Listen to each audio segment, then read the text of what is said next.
1 second from half court. Jumping for joy. First ever. A 2-on-1. Oh, did he bring it in? He did. It is caught!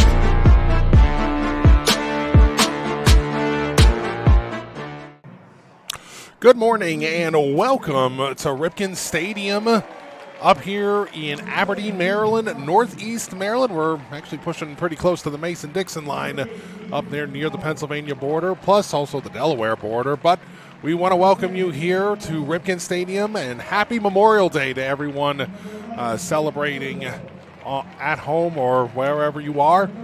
And welcome to the delayed but now current MPSSAA State Baseball Championships live here on the NFHS Network.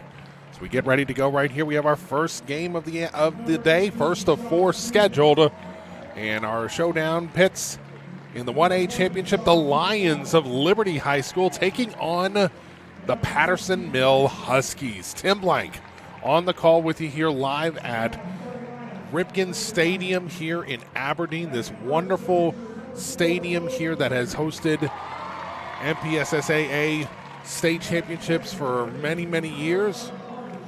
It's kind of cycled between Waldorf and Bowie, but much like the track and field meet back out at Morgan State University, it has come home to Aberdeen, Maryland, as we are just moments away from getting this game underway. Again, this was a game that was supposed to take place over Friday and Saturday, but unfortunately Mother Nature had other ideas. Pretty much all the Maryland championships that were supposed to occur on Friday and on Saturday were unfortunately pushed to Monday.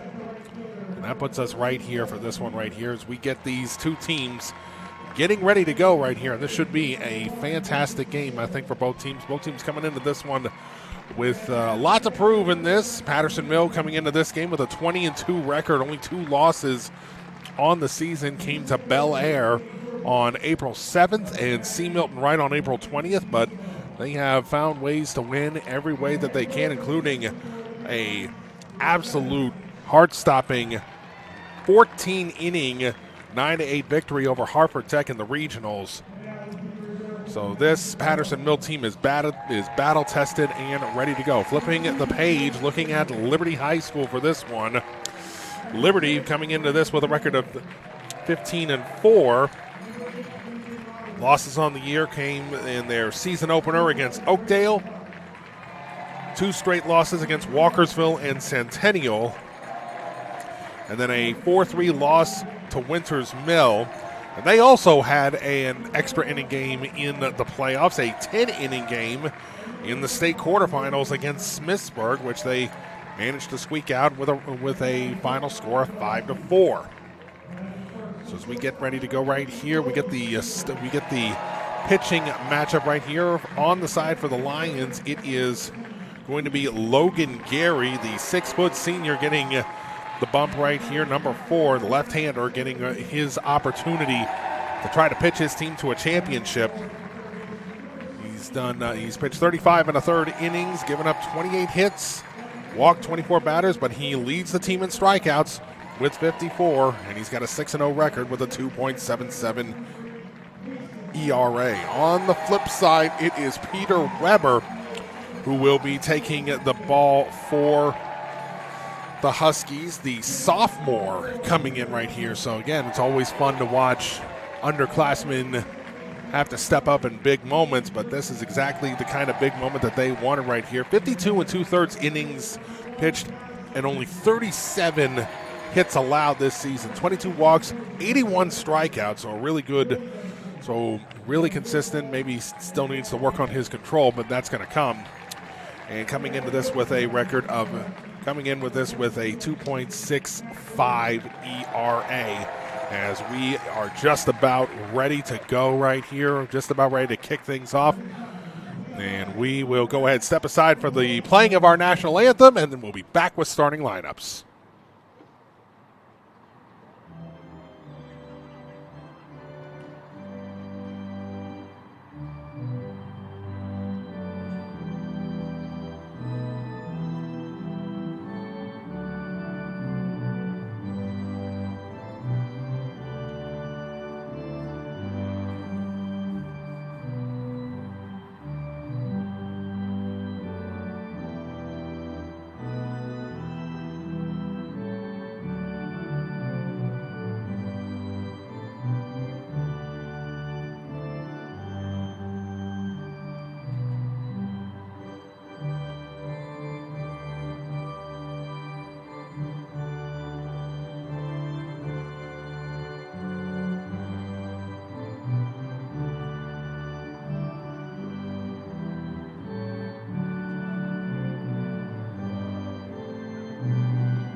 Nothing quite like the national anthem right before a baseball game, especially at the beginning of summer. Right here as we get set to go, we'll go ahead and give you a quick overview of the starting lineups. First, for the visiting Liberty Lions, leading off will be the pitcher Logan Gary, number 4.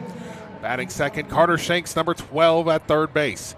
Batting third, it will be the first baseman, Brody Knight, number 19. Batting cleanup, the shortstop, number 5, Brody Freert. Batting fifth is Charlie Hitzel, the designated hitter, wearing number 16. Batting sixth will be Caleb DeCerbo, the left fielder, wearing number 6. Number 14, Justin Hebert, batting 7th and playing right field. Batting 8th, Mason Shiflett, number 1, the second baseman. And closing out the order will be catcher Tanner Kane, wearing number 9. Darren McGarity will be playing out in center field. Gary, Shanks, Knight, Freert, Hitzel, DeCerbo, Hebert, Shiflett, and Kane. That is your order for the boys wearing the blue jerseys as we get set to go right here. On the flip side, we look at Patterson Mill. It'll be Logan Sheeler, the shortstop, wearing number 3, leading off. Keith Reedy, wearing number 13, playing first base, batting second. Batting third, Trey McInnes, the catcher, number 9. Batting in cleanup, number 16, Bryson Hunter, the third baseman. Batting fifth will be number 14, Nick Redmiles, the left fielder. Batting sixth will be Mason Hemmel, the center fielder, wearing number 23. Batting 7th, designated hitter number 5, Clay Matthews. Batting 8th, James Richardson, number 20, the second baseman. And closing out the order, Dallas Anderson, the right fielder, wearing number 1. Peter Weber, wearing number 4, of course, on the mound. Sheeler, Reedy, McInnes, Hunter, Redmiles, Hemmett, Matthews, Richardson, and Anderson, your competitors. As we get set to go right here, we'll go ahead, throw up the Patterson Mill defense right here. As you get a look at the players that are on here, Patterson Mill wearing white jerseys with their iconic Husky logos right there with the white and teal and silver across right there. Be black hats with the white front and the Patterson Mill logo right on them, and we are just about ready to go. You wonder how much the delay is going to play with these kids mentally. Now, granted, none of these teams traveled out here to Aberdeen just to be told to turn them back around and send them on back. But at the same time, I mean, you had it all set in your mind that you would be done with the season no later than Saturday. Unfortunately, you're back at it here today, so you do wonder how the mental game is going to go, especially in the early stages of this contest. But the bottom line here is, folks, it is championship day here in the Old Line State. We have not only the baseball championships here in Aberdeen, we've got the softball championships down at College Park at the University of Maryland, and we also have the track and field championships at Morgan State University in Baltimore. The width and breadth of the Old Line State being represented here today, and we're just about ready to kick this one off. Stepping up to the plate right now is going to be Logan Gary of Liberty High School coming up to the plate right now, as he's been hitting .400 this season. 22 for 55 overall with 18 runs scored and 14 runs batted in, and he's also got a bit of pop to his bat with 3 home runs. Head coach Travis Inch in his 6th season with the team. 91 wins, 24 losses. He would love nothing more than to get a state championship, a part of that resume. And we're off and running. First one in there, misses low for ball 1.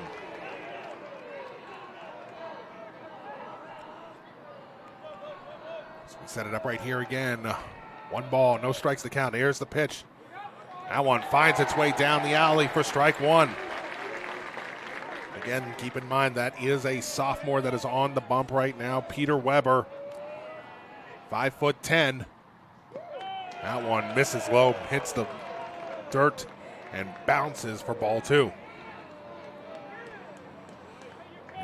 Aberdeen Ripken Stadium right here, 310 down the lines, 404 just to the left and right of the batter's eye in center field, so probably about 410 to straightaway center. That one misses high and outside for ball 3.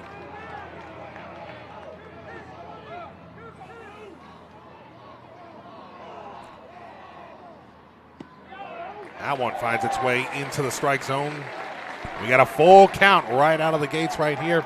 Give credit as well to the competitors and the fans of both schools have to come out here on a Monday.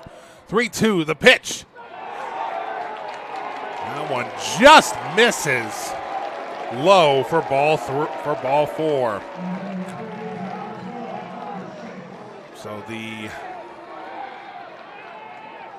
Lions get the first base runner of the game on the first batter. And now up for Liberty is senior Carter Shanks, number 12. 26 RBIs on the season. He hits .475. 29 of 61 overall. 17 runs scored and 4 home runs. That one barely misses inside. That one almost hits Shanks. But it misses him, and that is ball 1. Again, the sophomore, a lot being asked of him in this game as we get started here.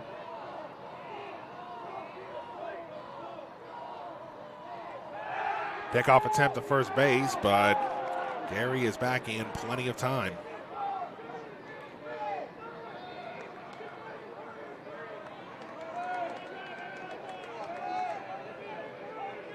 Setting it up right here.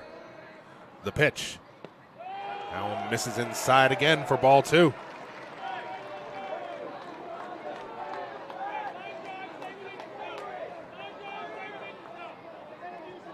And this is a Liberty school that can put up runs in bunches.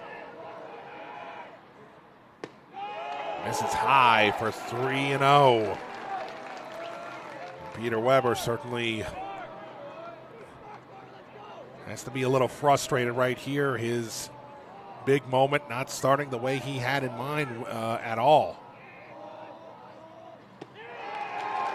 And that is 2 batters and 2 walks and 2 runners on base to start this game off.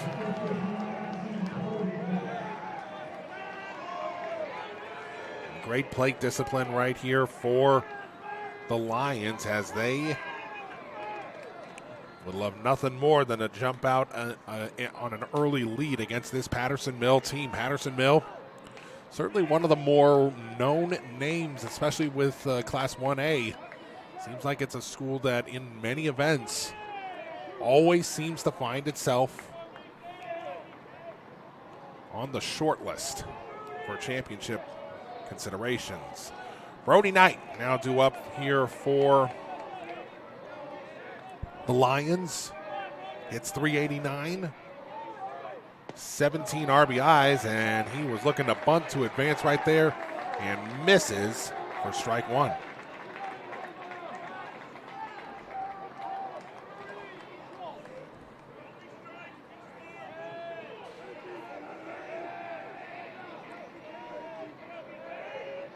Setting it up here once again, and almost looked to round about and try to make a pickoff attempt on Gary, but nothing doing there.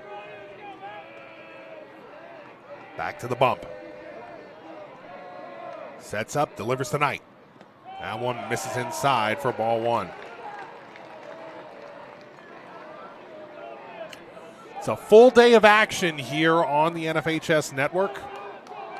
All 4 classifications playing today.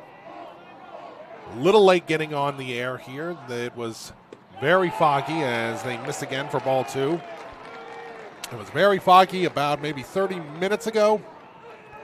They delayed the start of the game by about 20 minutes, and I believe that has been proven to be the fruitful option because it has cleared up considerably. Swing and a miss, strike 2. And this is absolutely something that Weber needs right now. Trying to build a little confidence here after really not a great start. Swing and a miss, strike 3. First out of the game right there, and that has got to feel like a big weight off of the shoulders for Weber after 2 consecutive walks. Brody Freert now due up here in the cleanup spot. A 6'3 junior coming into this one, hitting .404. 14 runs scored, 2 home runs, and he's got 16 RBIs to his name. That one just touches the inside corner for strike one. Nice off-speed pitch right there on the part of Weber.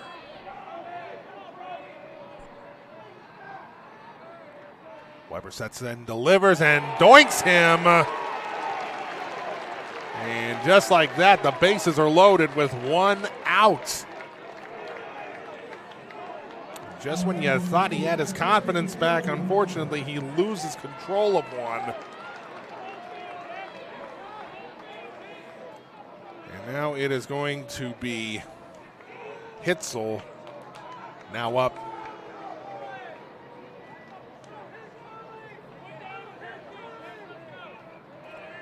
Now up here for the Lions, the designated hitter. You rarely get moments like this, especially in a first inning, and he wants to deliver. Swing and a miss, foul tip. Got him chasing a high off-speed pitch on that one for strike one. That one misses high and outside for ball one.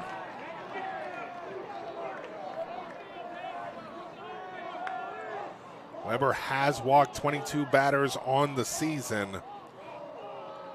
He's hoping that he can get those walks out of his system here. And that's a real good one there for strike two.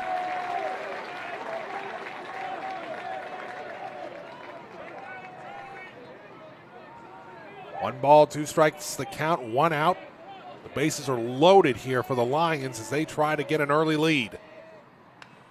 Fouls that one back. Again, Patterson-Mill wearing the white jerseys with their teal and green numbers and letters. Liberty in the light blue jerseys, yellow letters and numbers, and a gold stripe down their pants. 1-2 pitch, off speed, just misses for ball 2. Patterson-Mill was hoping for the ring up, but did not get it. 2 balls and 2 strikes the count here. Nice set and deliver. Swing and a miss, strike 3. Hitzel goes down. And DeCerbo now coming up here. Caleb DeCerbo in for this one. The sophomore now up right here. His twin brother Blake DeCerbo, also a member of the team, not in the starting lineup. Weber gets it in there for strike 1.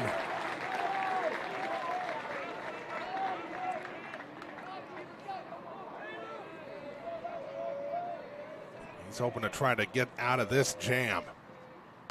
That one is fouled back for strike 2.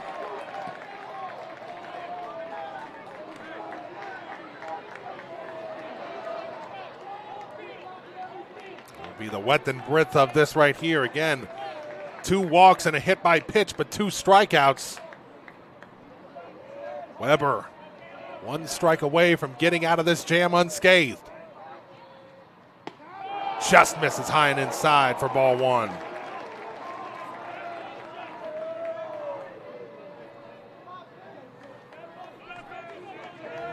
Caleb DeCerbo, rather, psyching himself up. He's up on the inside of the batter's box. Caught him looking. Strike 3 called. What a Houdini act right there for the sophomore.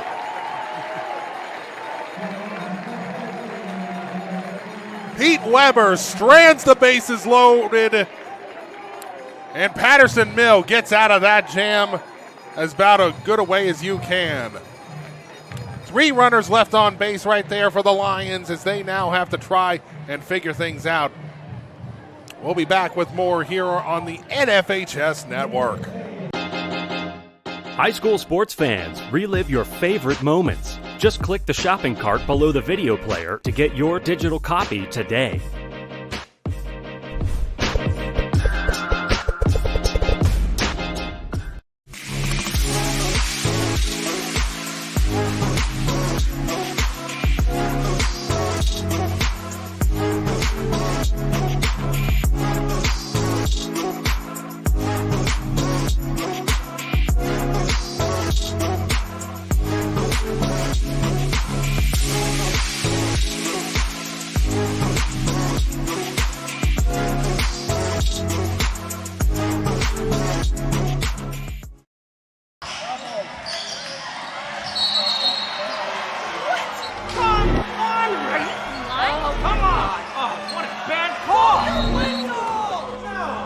business being out there.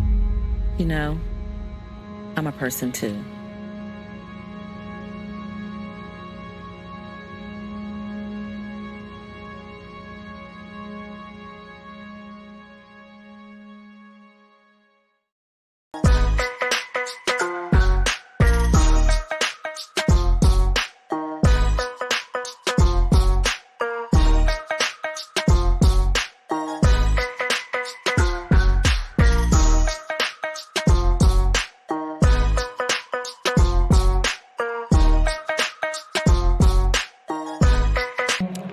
And we're back here on the NFHS Network. Tim Blank on the call here. The Class 1A State Baseball Championship here in the state of Maryland. Patterson Mill escaping unscathed after loading the bases in the first inning, thanks in large part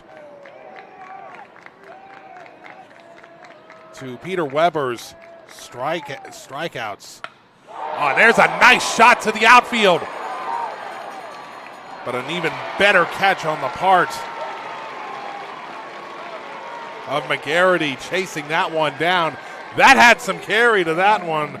Sheeter took that one for a bit of a ride, but unfortunately unable to escape the center fielder. Certainly want McGarity back there. He's in the lineup, but not in the starting lineup right here. So we get a quick look here before the next hitter. There is your setup right there. DeCerbo, McGarity, and Hebert in the outfield. That one's in there for strike one. Shanks, Freert, Shiflett, Knight across the infield, and Gary and Kane, your battery. So an 0-1 count right here towards Reedy. Swing and a miss, strike two.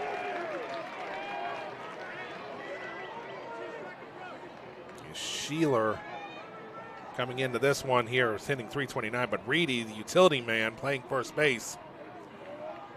.339 with 19 hits and 23 runs scored. That one misses low for ball one.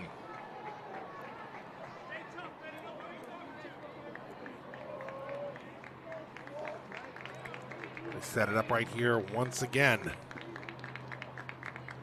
There's the pitch. Finds its way in there, called strike three. Patterson Mill fans not happy with that one, but boy, would this be a contrast. Trey McInnes, the senior catcher, now stepping into the box. Logan Gary would love to make this a quick 1-2-3 inning. Oh, what a shot! Deep left field, and that is gone! Trey McInnes down the left field line, and it clears the fence. We got our first run of the day, folks.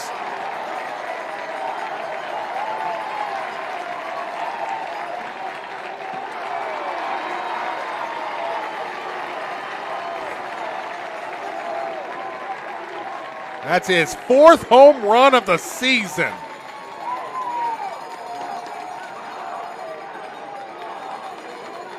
And just as I say that Gary would love to get out of this with a 1-2-3 inning, well, Trey McInnes just basically says to me, watch this. Now up here is Bryson Hunter. That one's outside for ball one.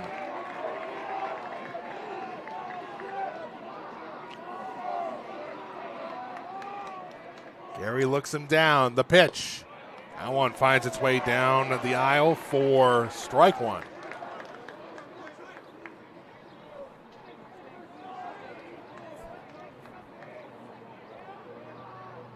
The pitch right there, high and inside, ball two.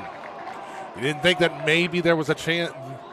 We didn't know if how much the ball would travel given the wet conditions that it would be, but that one had some carry to it. Now finds itself in there low for ball three. But that's solid contact on two balls by Patterson Mill here in the bottom of the first.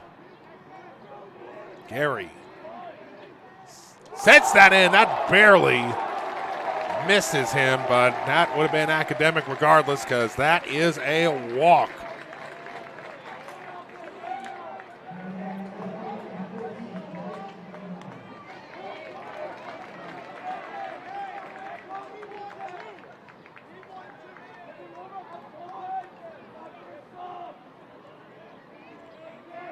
Up now here, Nick Redmiles, number 14, as he sets up.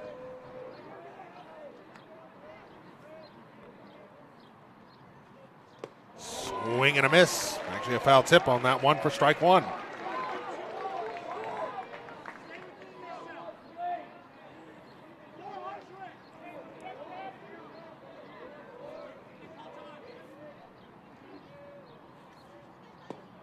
That one just misses low right there for ball one. So we continue along right here. Again, the 7 innings for high school, so keep that in mind.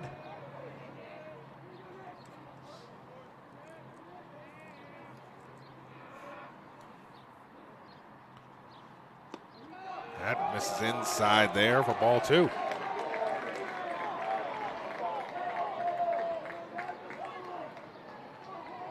Redmiles hoping to keep this train a-rolling.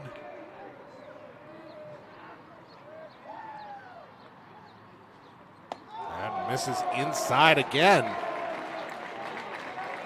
He's trying to get him to back off a little bit right here. Maybe try to attack inwards afterwards, but unfortunately for Gary, it is just not working for him right now.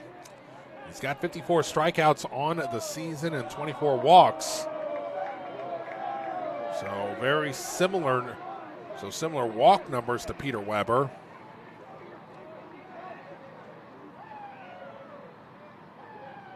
You just want to get out of the inning, and 2 straight walks. Gary's got to be a little bit frustrated at this. He gets the first 2 batters with minimal pitches, and then a home run and 2 straight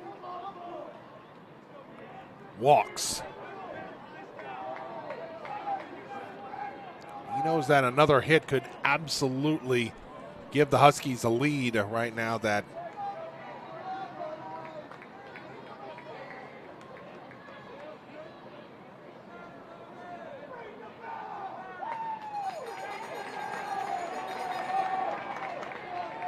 could go one way or the other. So now due up right here, it is Mason Hemelt.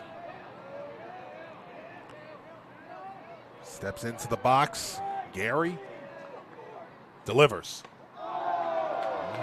That was close. That was almost a hit. Almost hit him with the ball, but just misses him. It's 1-0.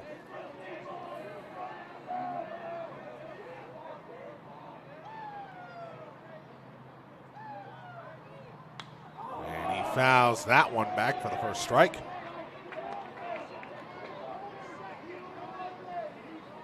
Two runners on, 2 out.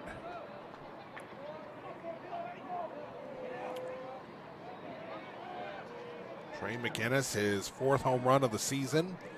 That is your difference right now.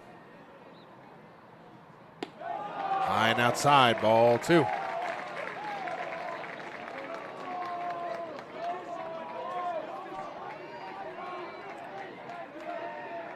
We keep going here.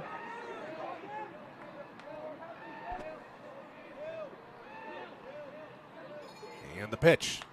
That's fouled back. That one looked like that was going inside. But Logan Gary here with an opportunity to at least get out with minimal damage. 2-2-2. So they set up and get ready to go. Gary sets, delivers, misses inside, and that was not far away from hitting him again. Full count right here. Gary hoping that he can put this inning to rest. And he misses inside again, and the bases are loaded. So both teams have loaded the bases their first time up to plate. Mostly with some erratic pitching from their pitcher, and it looks like one of the coaches is going to come out here, try to talk to the senior and get him to settle down a little bit. So you look at these teams again, walks are a part of baseball right here, but once again, 24 walks on the season in 35 1/3 innings for Logan Gary. Certainly not what he was hoping for here to start this one off. Assistant coach takes his time, talks to him, and we now reset things here. We are a quarter to 11 o'clock here in the state of Maryland. It looks like that we're ready to get things back underway here. Mathios, the designated hitter, in here. Misses outside for ball one. Again, you wonder how the conditions are making it for grip, making it for swing speed, everything.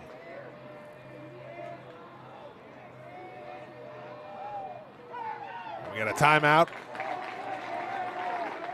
called by the batter.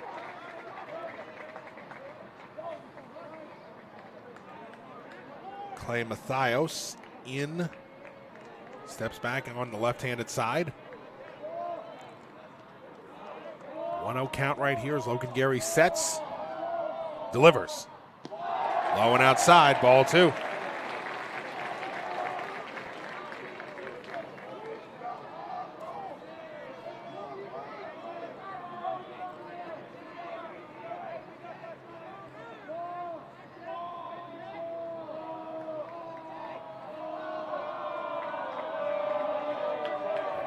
Players just trying to figure things out with one another.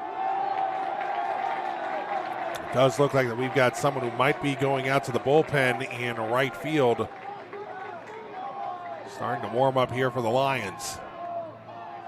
Outside yet again. 3 straight balls right here. And Lions in danger. Falling down more than 1 run here in the bottom of the first inning.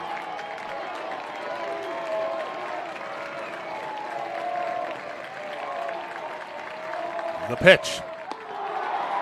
Misses outside for ball 4.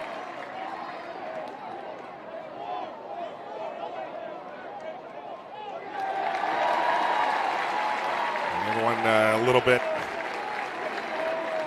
out of sorts to figure it out, but 4 straight walks. 4 straight walks after that home run. You just feel for Gary. Feels like that right now that not much is working for him.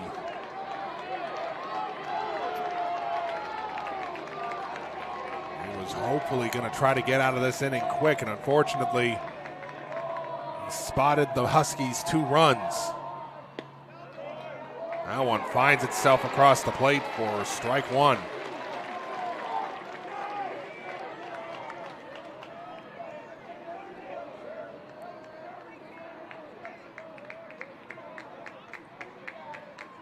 James Richardson in at the plate, swing and a miss. Strike 2.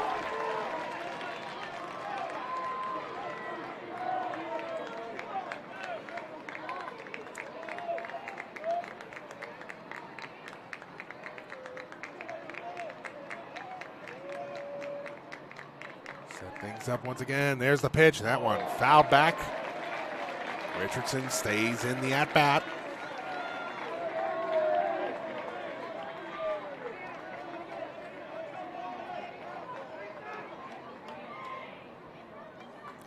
As we continue along right here. Gary looks at it, Sets it up. Delivers.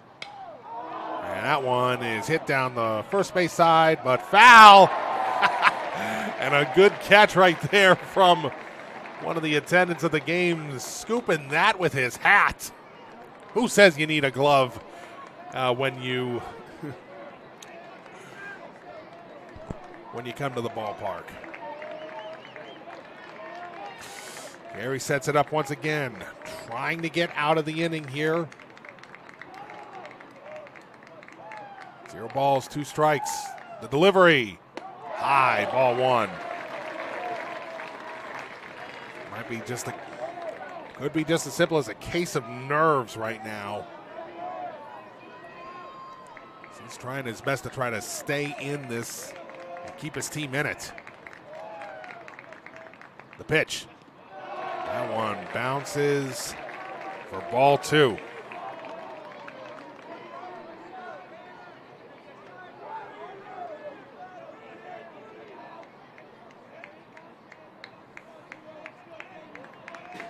Setting it up here once again.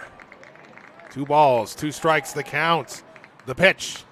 Fouled off yet again, back behind us.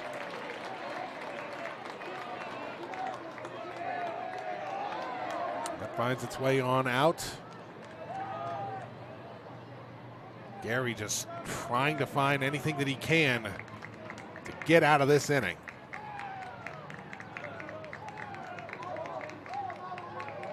Gary sets, delivers. Inside, ball 3. He's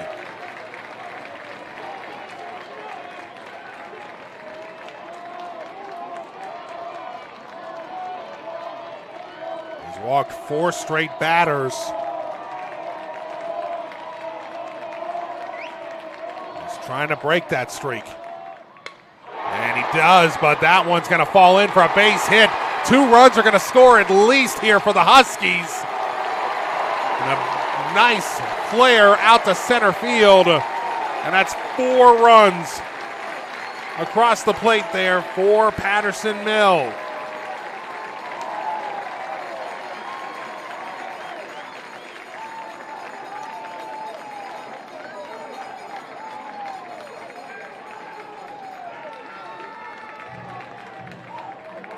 That, unfortunately, is going to be it for Logan Gary in this ball game.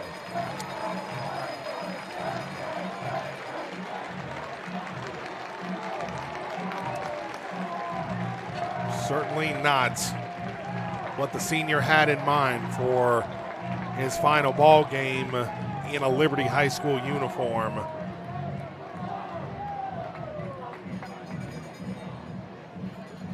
His teammates all giving him congratulations in there, and well, we're going to see who's going to be the next one in here for the Lions as we continue on. 2 hits, 4 walks, a home run.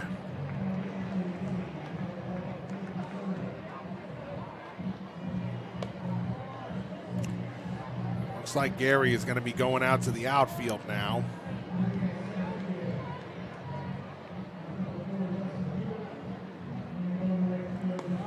I believe that is number 11 here for the Lions. That is Blake DeSerbo. As we said, his brother Caleb DeSerbo came up in the first inning.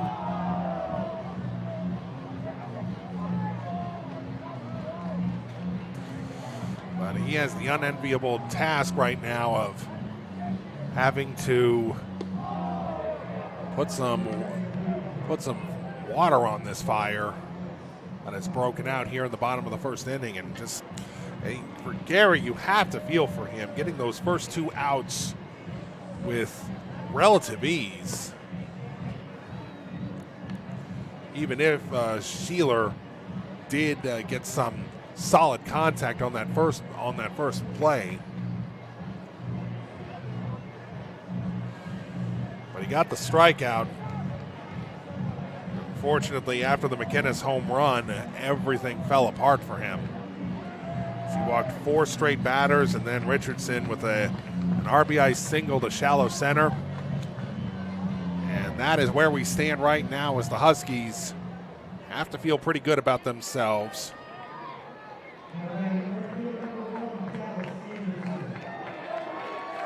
Now up 4-0. Anderson now up here for Patterson Mills. They have sent all 9 batters to the plate here in the bottom of the first. That one misses for ball 1. Now Blake DeSerbo, another sophomore coming in on this one. Now he's being asked in a big moment to really try and get this one in here. He gets his first strike of his appearance.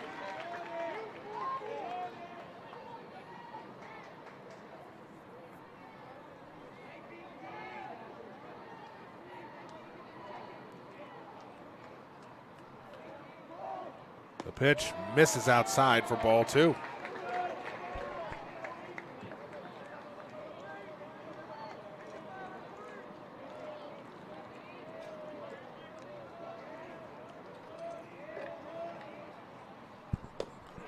Swing and a miss, strike 2.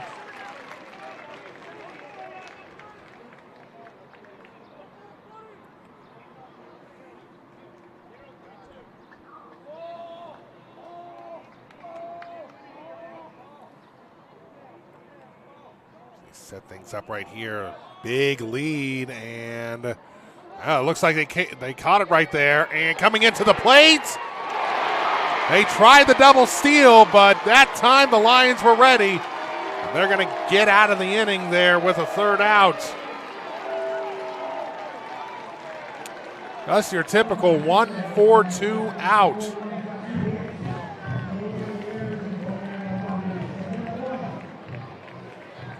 Anderson should make his way back up next inning. So 3 outs right there. They get the 3rd out, but not before major damage done by the Patterson Mill Huskies as they now lead 4-0 here over Liberty after 1.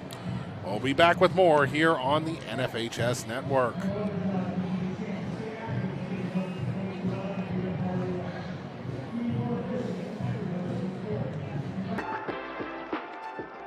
They are really the ones who are on the ground and know what their students need better than anyone else. They protect the fairness and rules of high school sports. They're here to look out for us. They're here to look out for what we love to do. Our number 1 priority is protecting our players. That's why we're writing new rules for the sport and developing innovative educational tools that protect our athletes. This is player protection. This is high school football. High school sports fans, relive your favorite moments. Just click the shopping cart below the video player to get your digital copy today.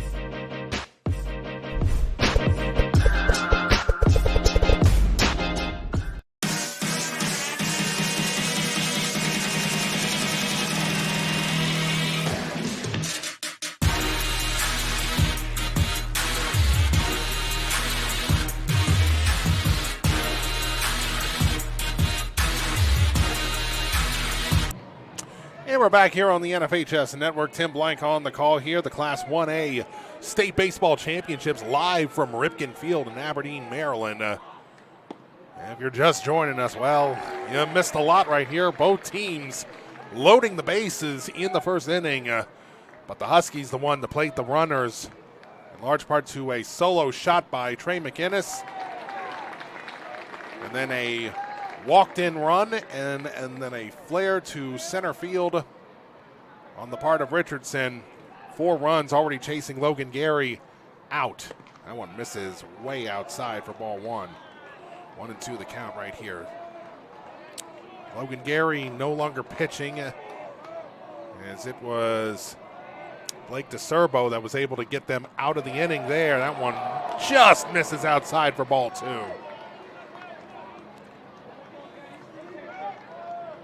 Peter Weber, who managed to get that escape in the top of the first inning. And now he's not quite getting it himself.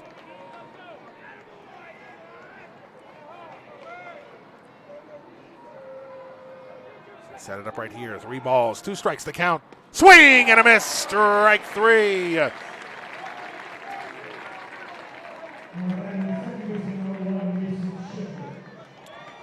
Mason Shiflett now in here for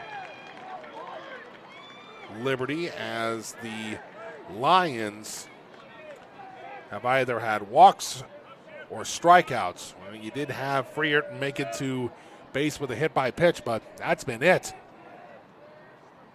First up, and that one is fouled to the backstop for strike 1. For strike 1, I said. It's still, we're still waking up right here, folks. It is, Memorial Day. I think folks didn't expect things were going to be coming up this late. And a lot of these competitors, again, some of the seniors as well, wondering if this was going to interfere with their graduation plans. But MPSSAA thinking fast. They made this decision well in advance. No one had traveled out here before then. And 3 straight foul balls right there on the part of Shiflett. The 5'8" sophomore trying to get some pitches here against Weber.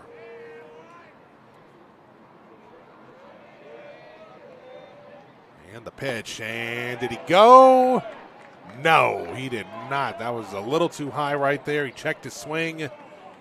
That's going to make it a 1-ball, 2-strike count right here.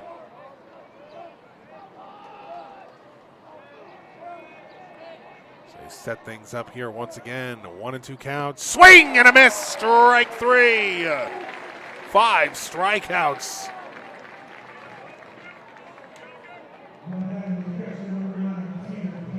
Just what a way to start things off right here, especially after loading the bases in the first inning. That's 4 straight strikeouts right there for Peter Weber.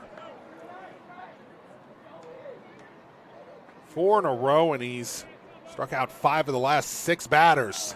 And he's not slowing down for an instant. Strike 1.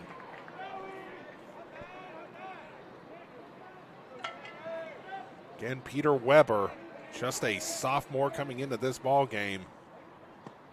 And right now he is showing some stuff. 2 strikes already right here on Tanner Kane. So he set things up right here.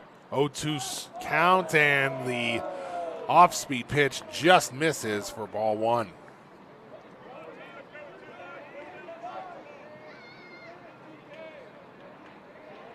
One ball, 2 strikes to count. The pitch and popped up. That one's coming back our way, but it's not going to quite hit us.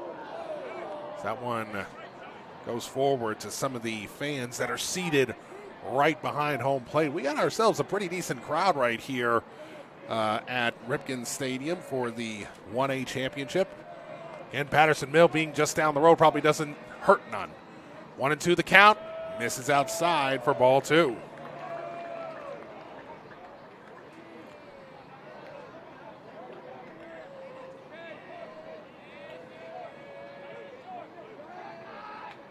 Sets and delivers once again. That one misses inside for ball 3.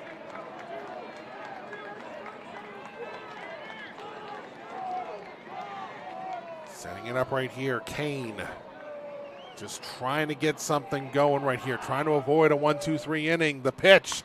He fouls that one right into the Patterson Mill dugout. Thankfully, no one hurt there. All the players alert to that one. They had to jump out of the way right there a little bit. We're back at it here, though. Full count right here is Weber. Trying to keep his hot streak going, and no, he will not. That is his 3rd walk of the game. So now we flip it around right here, go back to the top of the order. Logan Gary now up here for the Lions, and he's got to be feeling at least a little bit frustrated. We got the courtesy runner for the catcher. Again, catchers and pitchers can get the courtesy runner right there simply because of the equipment that they have to change up in between innings.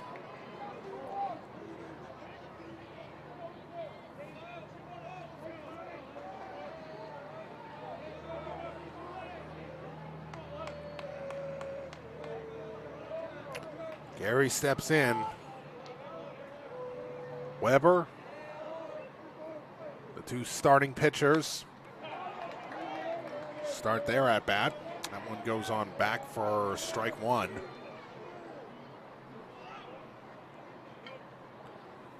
So we are just rolling along right here on the NFHS network as we are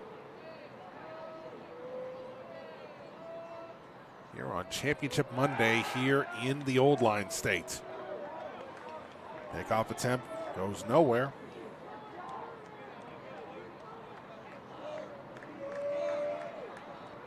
I think that's number 7 for Liberty who's in there. That is Luke Petrosky.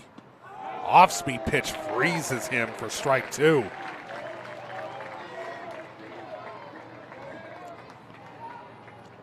Looking more like a changeup right there that just dropped out. 0-2 count coming up right here. Weber, the pitch, swing and no, it fouled off. Not quick, not caught. Umpire calls it a foul ball. It was not a foul tip, not held by the catcher. So we continue on right here. 0-2, we'll rack it back up again.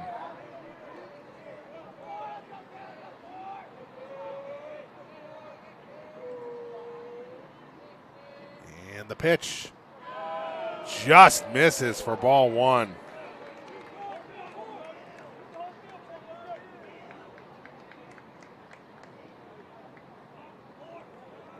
They set it back up here once again.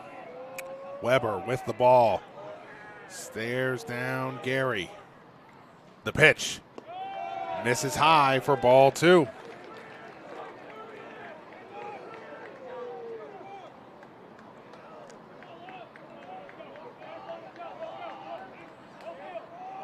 Petrosky leads from first base. Weber sets, delivers. That's a foul ball down the third baseline.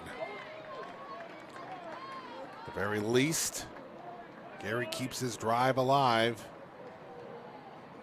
another day.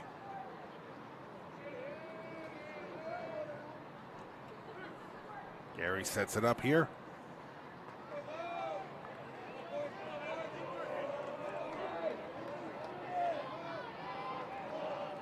Weber toes the rubber. He's going to try to pick off Petrosky at first, but nothing doing. 2 balls, 2 strikes, the count right here. 1 runner on, 2 out. 5 strikeouts already here for Weber. That's a deep fly ball to center field, but Patterson-Mill gets under it, and that's an easy catch for Hemelt. And the inning is over. So 1 runner gets on board, but the first major contact of the day finally occurs there for Patterson-Mill. It's 4-0 in favor of the Huskies. We'll be back with more here on the NFHS Network.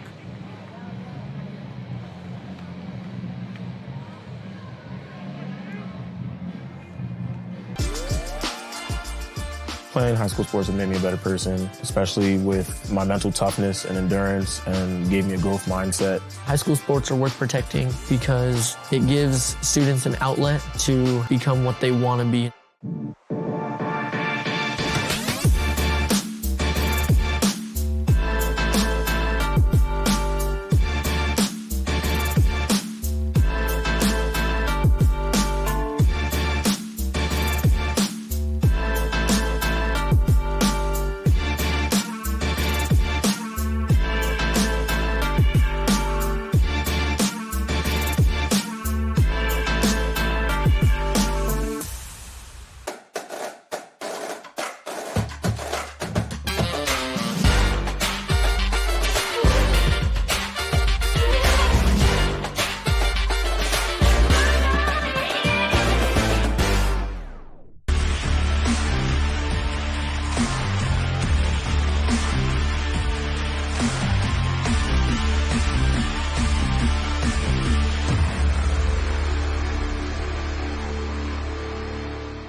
Without high school activities, there is no high school experience. It's those experiences when you go out and you meet people that you're only connected with through your passions is what really makes you become the person that you're going to become. And we're back here on the NFHS Network, getting set to start the bottom of the second inning right here. And we do have another pitching change here for the Lions, as Carter Shanks, number 12, is now on the bump. Shanks coming into this one as a guy that's been the most reliable. He's eaten up the most innings at 44 1/3. He has the lowest ERA at 1.89. Only 12 walks on the season, although he's given up 37 hits. Anderson back up into the box right here for the Huskies as we start the bottom of the second. That one low and outside for ball one.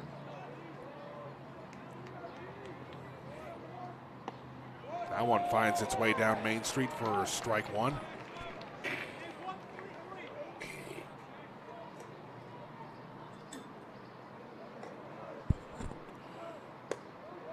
Just misses the corner there for ball two.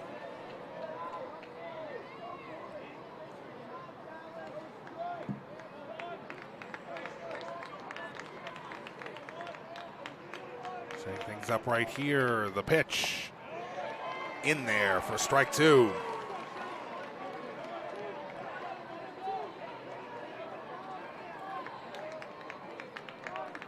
Set things up right here. There it is. Swing and a miss. Strike three.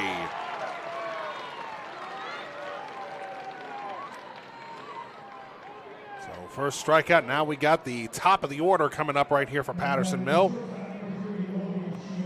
Logan Sheeler now up. Flew out to center field his first time up. That one just barely misses him. Inside for ball one.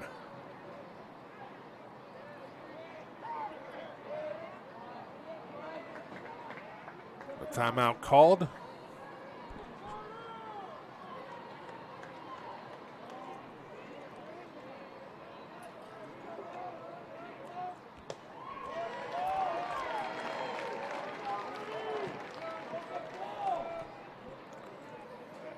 That one in there for strike one. That one's going to be fouled back and out behind us here at Ripken Stadium. Two strikes very quick right there.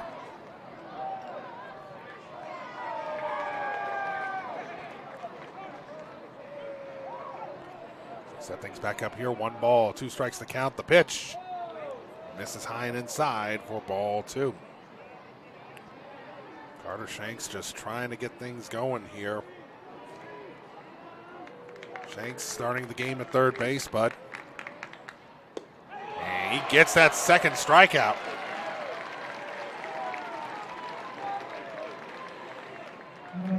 Now up right here is going to be Keith Reedy. He was caught looking the first time up.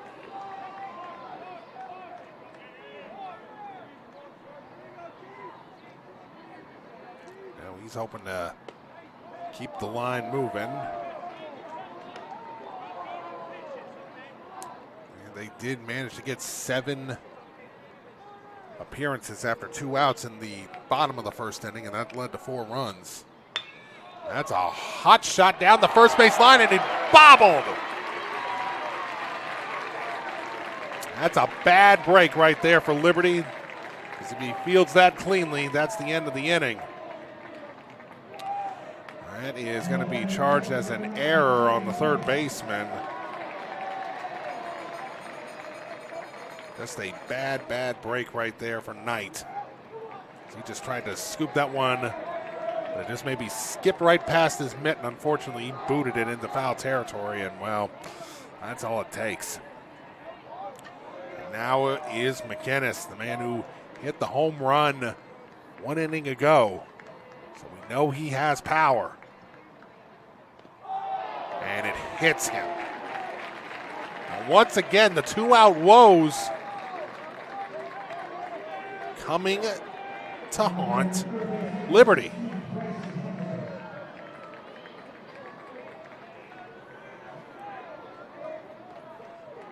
got someone coming in right here for the courtesy runner for Patterson Mill.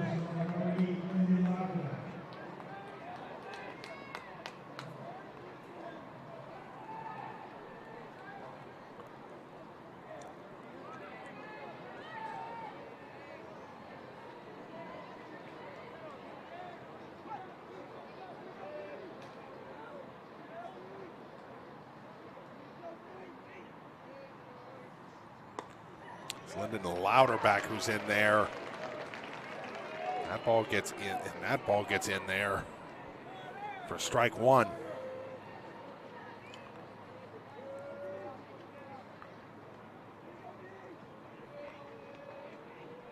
Shanks in with the pitch, misses outside for ball one.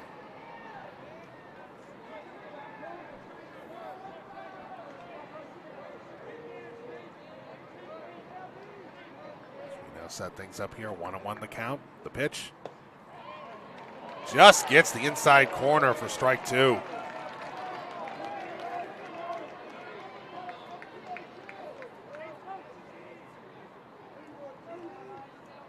Shanks trying to get out of this one.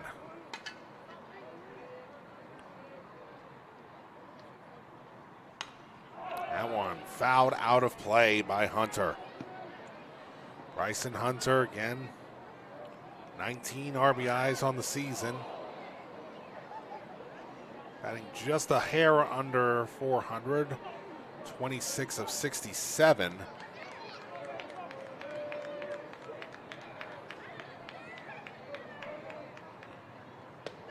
And caught looking. Shanks gets out of that logjam, and the inning is over. So while the two-out woes did come back to bite the Lions, they managed to get out without giving up any additional runs. We're through two here at Ripken Stadium. We'll be back with more right after this.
And we're back here on the NFHS Network. Tim Blank on the call here from Ripken Stadium in Aberdeen, Maryland, up here on the northeast edge of the state, right near, not too far away from both the Pennsylvania and Delaware borders. As we get set to go right here, top of the third coming up right now, it has been all Patterson Mill.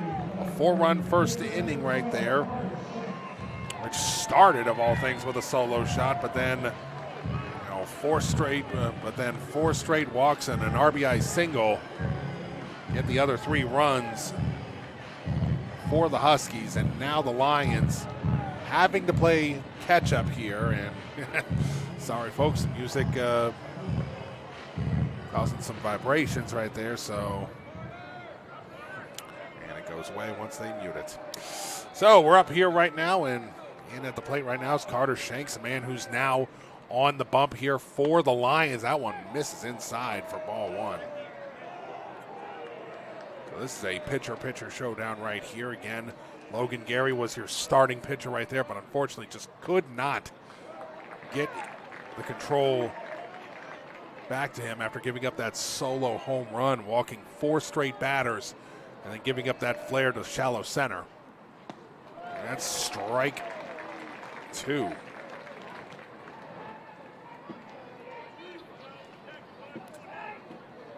Gary's still in the ball game at this point, just playing in the outfield. was Blake DeCerbo to come in there, get that final out of the inning, and get out of the jam as best as they could. Now, Shanks is the one who's taking care of it, and unfortunately, another strikeout. 6 strikeouts here in the first 2 1/3. It's all the more impressive when you keep in mind as well that Weber had to pull a Houdini act, had the bases loaded with 1 out, but got Hitzel and DeCerbo to strike out. That's the reason there's a 0 next to their team name right now.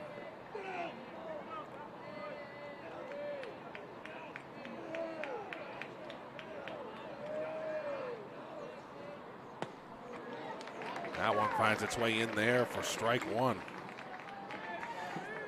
Class 3A championship is the next one up. We have that scheduled tentatively at 12:30, but of course, who knows what the schedule will bring given how these games can go. 1 ball, 2 strikes to count. Knight struck out his first time up.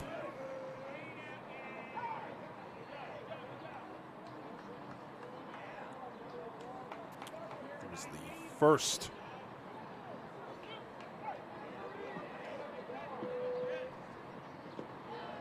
That one, the changeup, unfortunately does not get him to bite.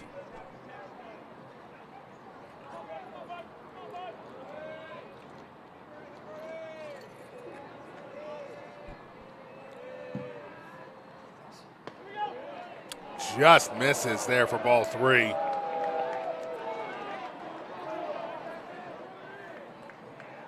Three balls and 2 strikes to count.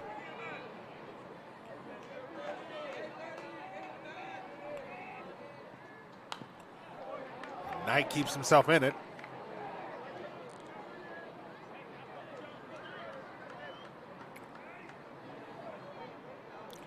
On a softball also hoping to get all 4 of their games in today. Swing and a miss. Strike 3.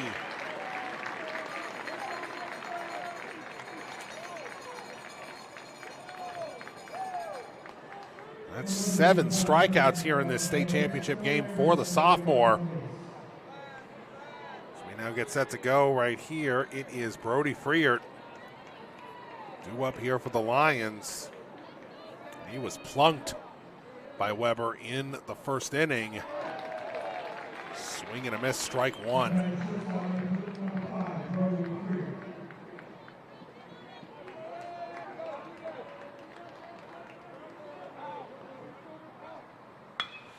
Freer gets that one into the outfield, but that one just hangs up there. Hangs up there for Red Miles, and the inning is over. A 1-2-3 inning there for the Lions, as they are looking for any answers that they possibly can against Peter Weber's great performance thus far. Two and a half done here in Aberdeen. It is 4-0 Patterson Mill. We'll be back with more after this.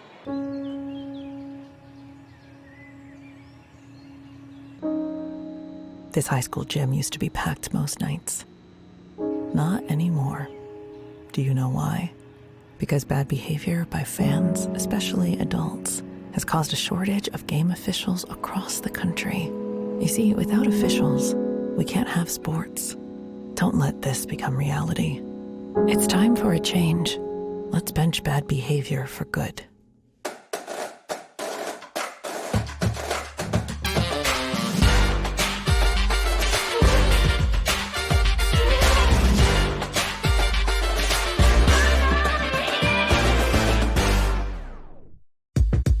Our number one priority is protecting our players. That's why we're writing new rules for the sport and developing innovative educational tools that protect our athletes. This is player protection. This is high school football. And we're back here on the NFHS Network. Tim Blank live from Ripken Stadium in Aberdeen, Maryland. The Class 1A State Baseball Championship. And right now, Patterson Mill They feel pretty good about where they are. 4 runs scored in the bottom of the first inning. That is your difference right now, as they currently lead Liberty 4-0. As we get set to go right here, 1 pitch, 1 swing, 1 pop to the shortstop, and that's an easy ground out right there for the Lions. And little things like that, I think, for the Lions, especially after that first inning, which really felt like that it just did not end for them, and especially when you want. Again, it was they got the first two batters out, but then a home run by McInnes, 4 straight walks, and a flare to shallow center field. That is your difference in this one right here. And that is why currently at the moment it's a 4-2 Huskies lead. 0-1 the count right here with 1 out. That one, had to keep my eyes open for a split second. That one looked like it was coming back our way. That one, man, that rolled. That's the one thing you got to keep in mind for this one. It's going to roll back off the roof here at Ripken Stadium where we are in the press box. That's a nice shot to right center field, but that is another great play right there.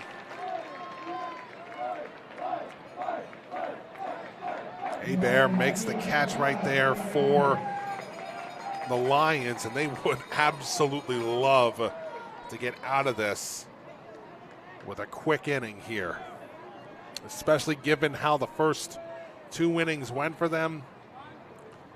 A quick inning like this would absolutely go a long way in giving them a little more of a confidence booster. Quick little timeout as head coach Matt Roseland, or the third base coach rather, talks it over. Matt Roseland, a 19-year head coach at Patterson Mill, over 250 wins to his name. You want to talk about a man that has accomplished a lot? Well, there you go. So they step in right here as Mathios gets in, and in there for strike 1.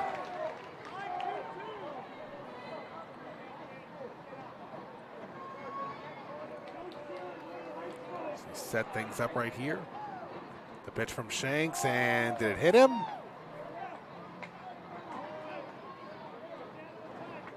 No, it did not hit him. I think they wondered if it was a foul ball. Hold on a second. We're going to make sure that everything is good to go. And the umpire going to come back in. They're going to talk this one over.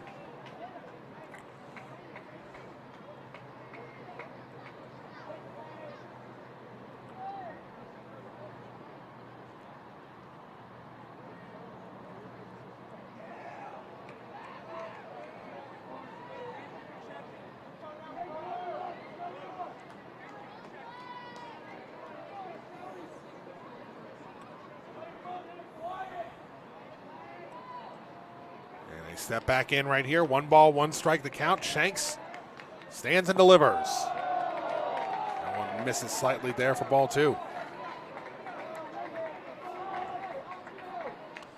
Lights already on here at Ripken Stadium. Again, a pretty overcast day. And that one misses there for ball 3.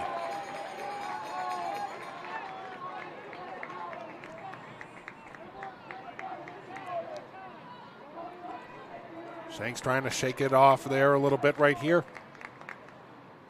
And misses outside for ball 4. So that's 3 straight innings with at least 1 base runner there for Patterson Mill. Richardson, who had that flare to center field, now up for Patterson Mill.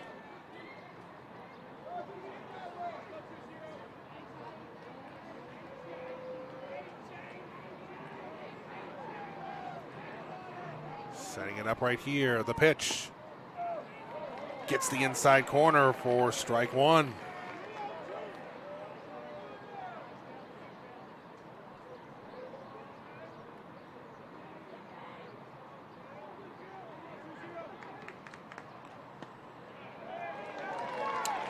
It's in there for strike two.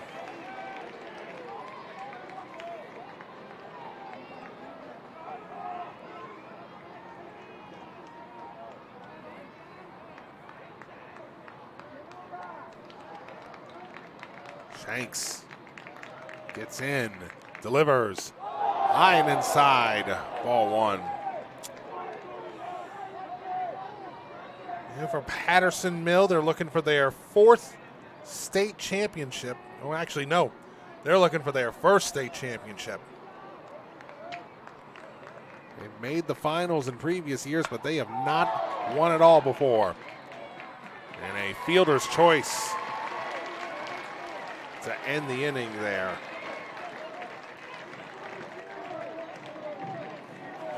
So we are through three here at Ripken Stadium. 4-0, still our score here on the NFHS Network. Tim Blank on the call. We'll be back with more after this.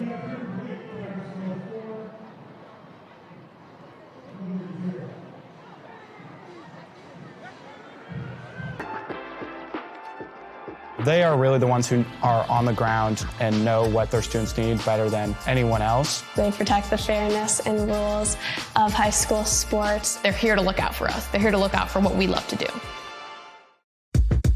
Our number one priority is protecting our players. That's why we're writing new rules for the sport and developing innovative educational tools that protect our athletes. This is player protection. This is high school football. High school sports fans, relive your favorite moments. Just click the shopping cart below the video player to get your digital copy today.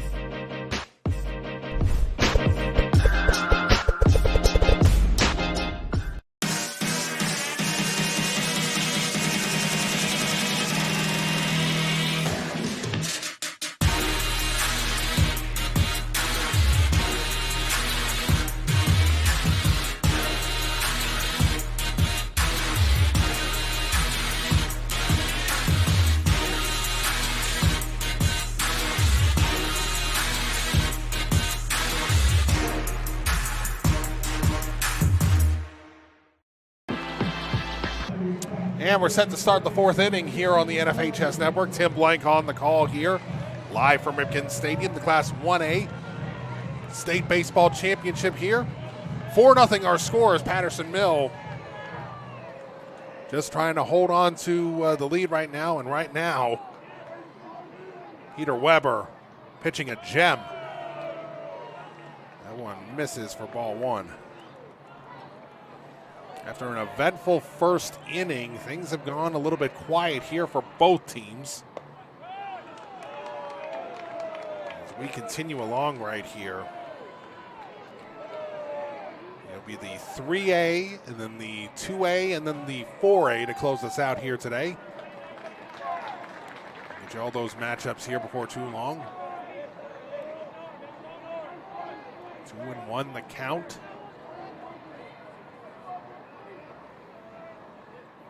Sets, delivers, and misses outside for 3-1. Does have three. Weber, for as well as he has pitched, does have 3 walks already on the day. Liberty right now just looking for any kind of base runner. But the foul backwards there from Hitzel makes the count full at 3-2.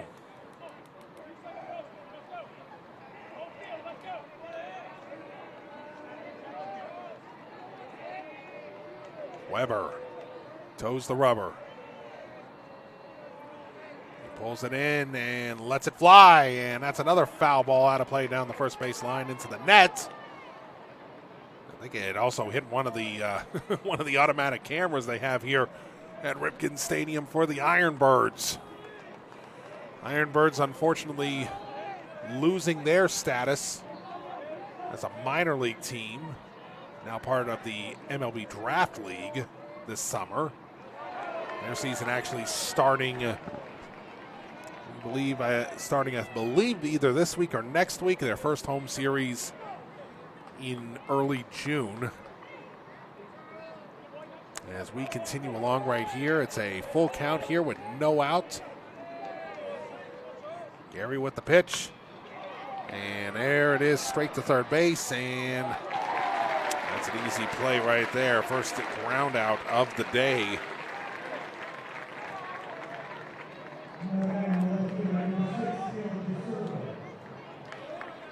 Now DeSerbo is going to come right up here. He struck out all the way back in the first inning.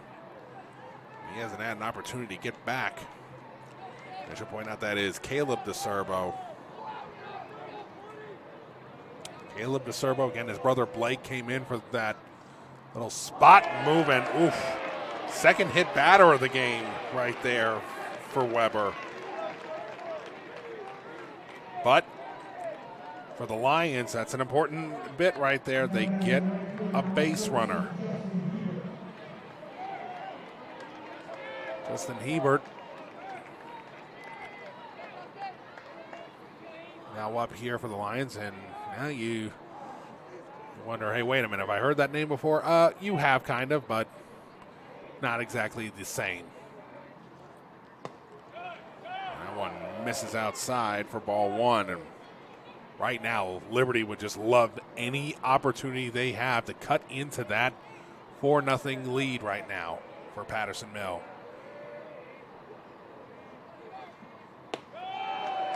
And Patterson Mill in search of their first ever baseball state championship. They made it to the finals in 2024 and 2016, but fell both of those years. Liberty, on the other hand, they're looking for their first title since 2004.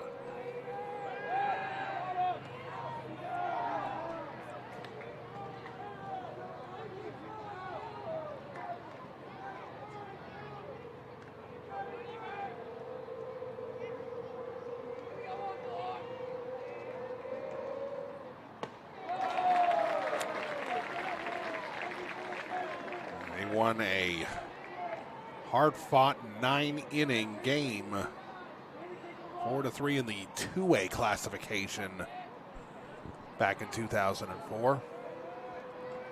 2 balls, 1 strike the count. Swing and a foul tip. Squeezed in the glove, and it's 2 balls and 2 strikes. Hebert just wanting to move the runner over at the very least. That one high and inside. He had to duck out of the way a little bit right there for ball 3.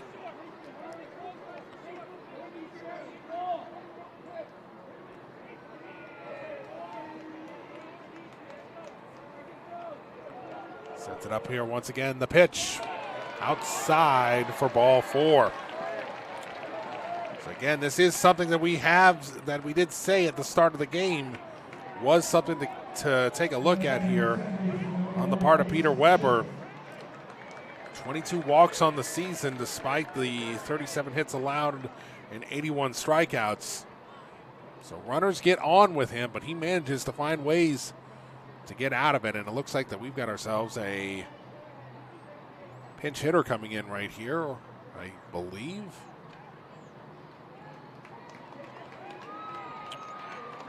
Yeah, Shiflett is going to go back to the bench. Coming up right here for Liberty.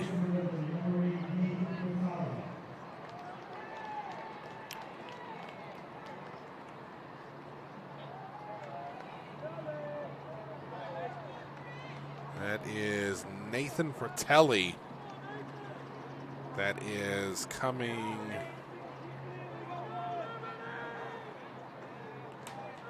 Nathan Fratelli that's coming up right here for the Lions, and I think you're trying to do anything you can in this point to get a spark going. Fratelli, 6'1" junior, listed as a third baseman. Again, trying to get a spark going right here for the Lions as we keep rolling along here in this 1A championship game. Finds its way in there for strike 1.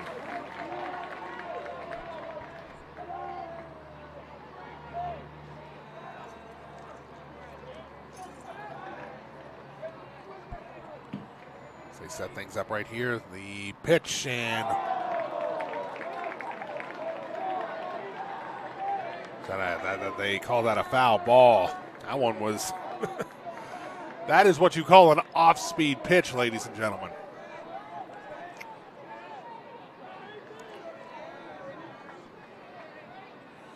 But for Telly, 2 pitches and 2 strikes.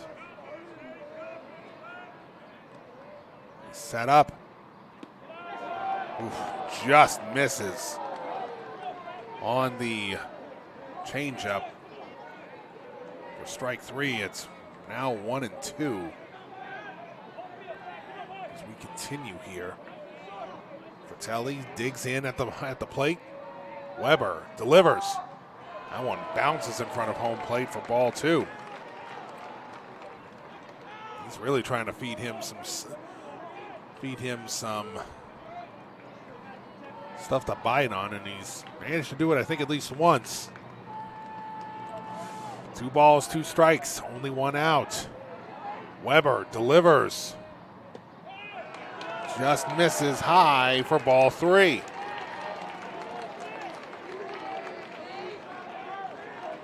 Liberty just trying to get back in this game by any way, shape, or form they can fathom. The pitch from Weber. Outside for ball 4. And that is the second time in this game that Weber has walked the bases loaded. Or at least has had the bases loaded against him. It was a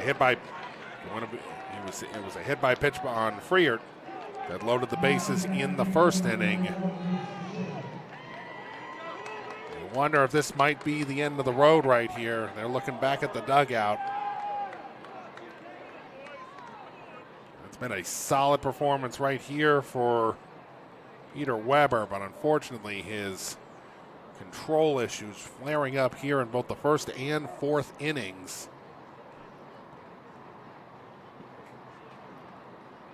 The Lions sensing that they've got an opportunity to possibly get back in this game.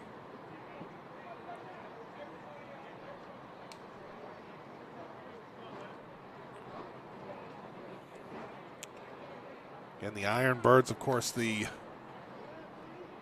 part of the league that's, of course, now known as the South Atlantic League, where the current Frederick Keys and the Fredericksburg Nationals call home.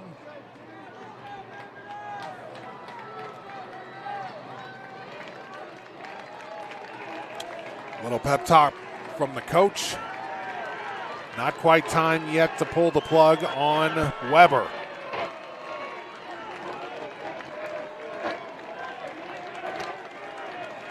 Weber hoping that he can just get out of this with minimal damage.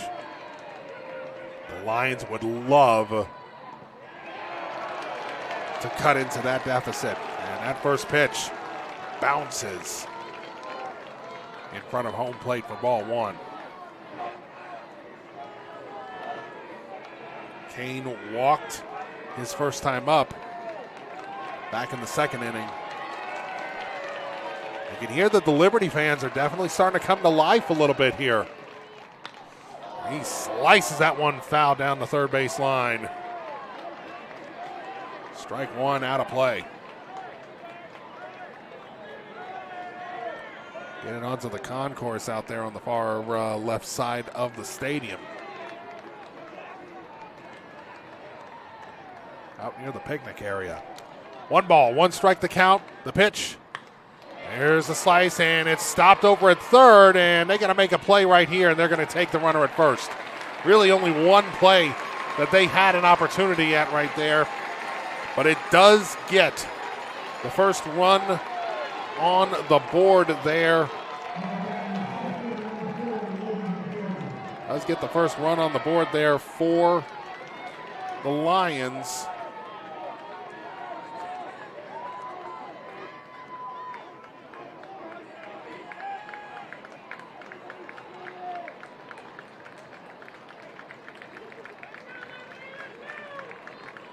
I think even more encouraging for the Lions as well there. And that is going to be it right there for Peter Weber. He started off the game right pretty well right there. And 7 strikeouts, including 4 in a row across the first and second inning. But that is going to be the end of his day here on the NFHS Network.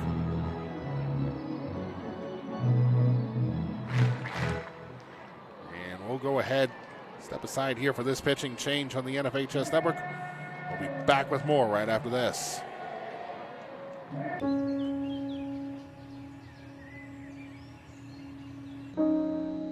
This high school gym used to be packed most nights. Not anymore. Do you know why? Because bad behavior by fans, especially adults, has caused a shortage of game officials across the country. You see, without officials, we can't have sports. Don't let this become reality. It's time for a change. Let's bench bad behavior for good.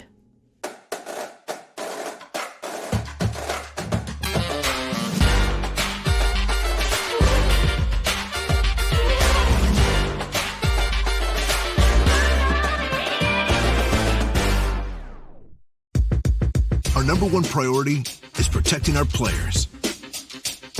That's why we're writing new rules for the sport and developing innovative educational tools that protect our athletes.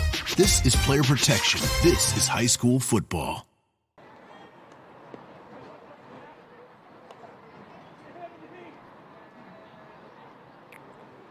We're back here on the NFHS Network. Bryson Hunter called to the bullpen right here as he will now take over pitching duties here for Patterson Mill.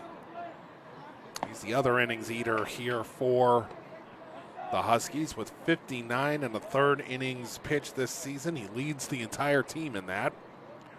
63 hits allowed, 16 walks, ERA of 2.73, and a win-loss record of 8-1 with 62 strikeouts. Top of the order coming up right here for the Lions as they finally find themselves on the board. Still without a hit, though. You may wonder, well, he was without a hit. What was the reason for pulling Peter Weber? Well, part of it is as well, this is the top of the order, and you've already gone through the order twice. That one misses up for ball one.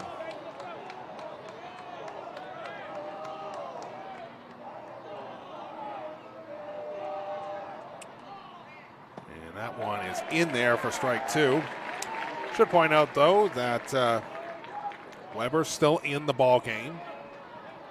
Now over at first base. I think that Richardson got moved over to third. Misses way outside for ball two.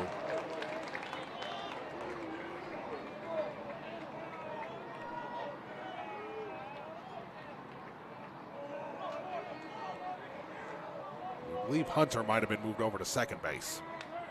That's fouled off there for strike two. This is a way to come into the game right here. 3 2/3 innings pitched there for Weber. I would love to get out of this jam, especially with the two runners in scoring position.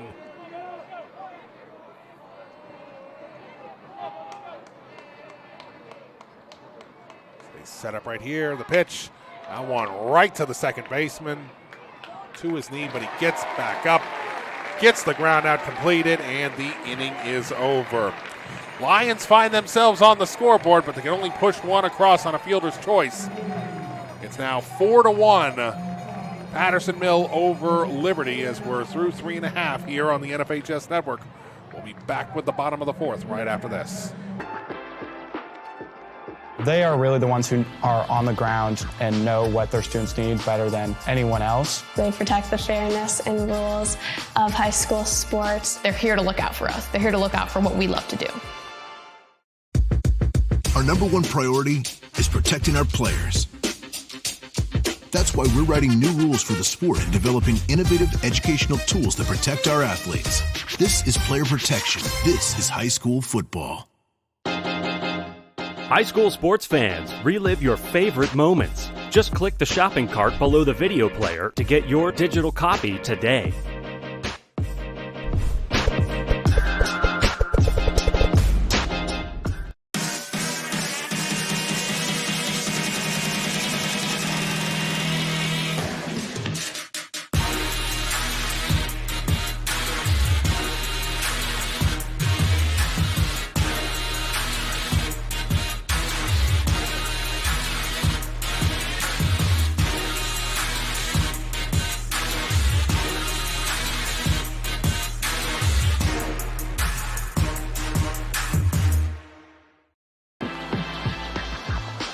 Many people might go on to not play collegiately, but they can take a lot of skills that they learn and use it in their professional life, in their future careers. There is a direct correlation between how much work you put in and how much you're going to get out of that. And we're back here on the NFHS Network. Anderson stepping into the batter's box right here. Huskies up 4-1, and he's going to try to lay down a bunt down the third base line, but really good effort there on the part of Liberty's Hitzel, who's in at third base now. Came in at third base to replace Shanks, who is now pitching. And that's a quick out right there.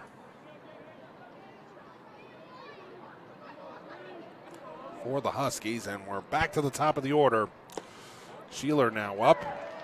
0 for 2 on the day. He flew out to center field and struck out in his 2 appearances. He popped that one up. That might be playable. No, it's going to hit the net. Just a little too far out of play right there for them to get that, but that's 2 quick strikes right there. Shanks would love nothing more than to make this a quick inning.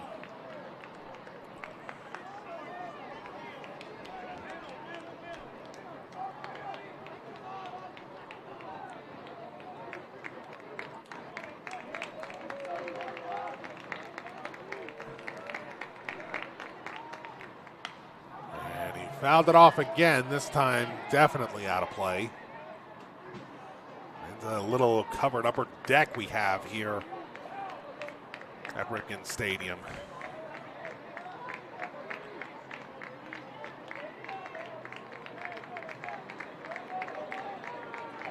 Shanks setting up right here, 0-2 the count. Delivers, pops that one, out of play yet again.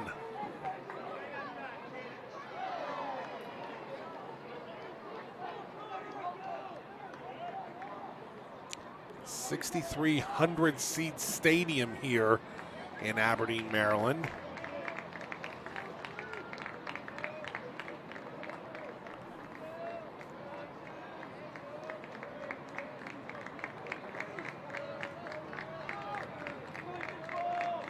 Going to the count. We got timeout.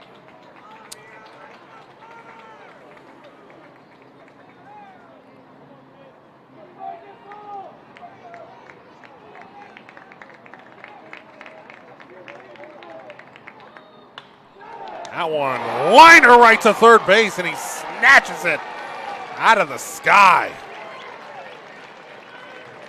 Hitzel was not expecting to have to come into third base, but right here in this inning, he's made a couple of really nice plays for Liberty to get 2 quick outs here. And Reedy now in for Patterson Mill. And that one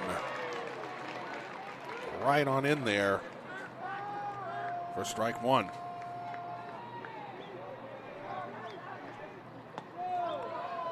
And one misses for ball 1.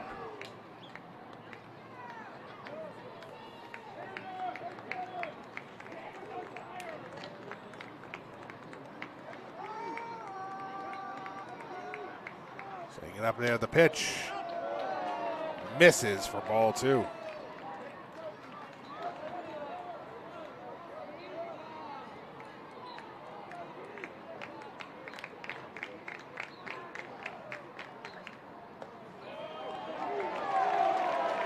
That makes it in there for strike two.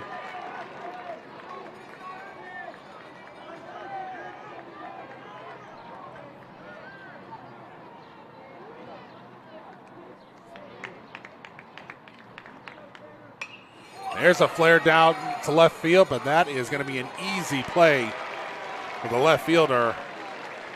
And a 1-2-3 inning right there for Liberty. They definitely needed that. So, another quick inning done. We're through 4 here in Aberdeen. We'll be back with the 5th inning after this on the NFHS Network. Playing high school sports has made me a better person, especially with my mental toughness and endurance, and gave me a growth mindset. High school sports are worth protecting because it gives students an outlet to become what they want to be.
Without high school activities, there is no high school experience. It's those experiences when you go out and you meet people that you're only connected with through your passions is what really makes you become the person that you're going to become. And we're back here on the NFHS Network, top of the 5th, getting ready to get going here between Liberty and Patterson Mill. Huskies currently leading this state championship game 4-1. Huskies right now now they can start counting outs on both hands here. They are 9 outs away from the program's first ever state championship. But they know it's not going to come easy, and they can't celebrate until that final out is either swung on, caught, or grounded out. There are people out there that will tell you about games that seemed like they were well in hand until they got away from them. Flare down the third base line on the lead off by Shanks. And that is extra bases, a leadoff double.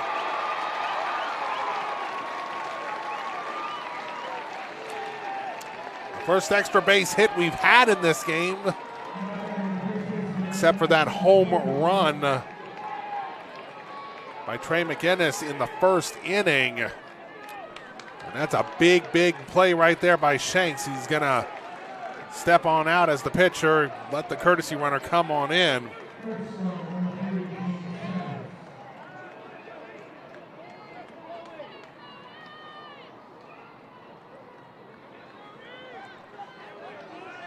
Number 3 is going to come in right here. That's James Fanos.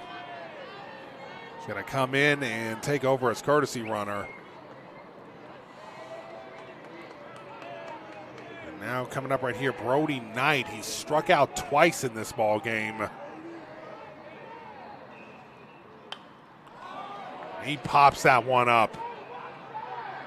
That should be easy enough, and that is an easy pop-up play right there for the first baseman, and certainly not the day that I think that Brody Knight had anticipated when he came into this one for sure. 0 for 3 on his part. We now move on right here. It is going to be Brody Freert. He was hit by a pitch and flew out to left field. He knows that all he needs is just one hit.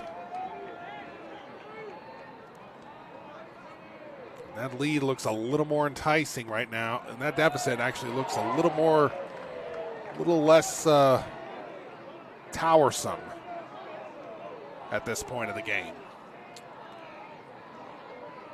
That one misses inside for ball 1. There's a shot. That's going to be an easy play to shallow right field. Did not get a whole lot on this one. And that was an easy play right there for the right fielder, Anderson. Just race in and grab that. And that is 2 quick outs after a double down the third base line that really seemed to get the Liberty dugout as well as its fans up and applauding. Hitzel now due up. He as well is 0 for 2 in this game. Struck out in the first, grounded out to third in the fourth. That one misses for ball 1.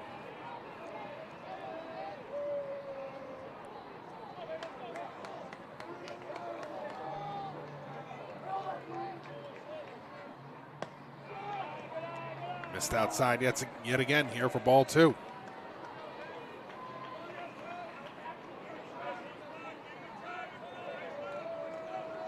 Three-run Husky lead. Lions would love to cut into that as best as they can. The pitch. There's a chopper, and that one, a tough play for the shortstop, and they're not going to get anyone.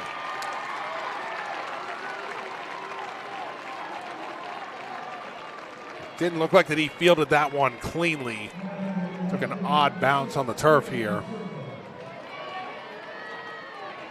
They are going to rule that a hit, so 2 hits here in the 5th inning after going 4 innings without a hit in this game. Remember, if you're wondering how they scored a run, remember in the 4th inning, the bases had gotten loaded for the 2nd time in the ball game. That one finds its way, no, too low, ball 1. So runners on the corners and 2 out, now due up here.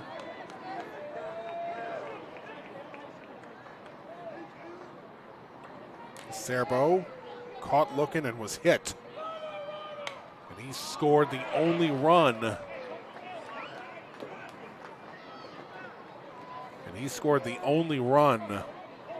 For the Lions in this ball game.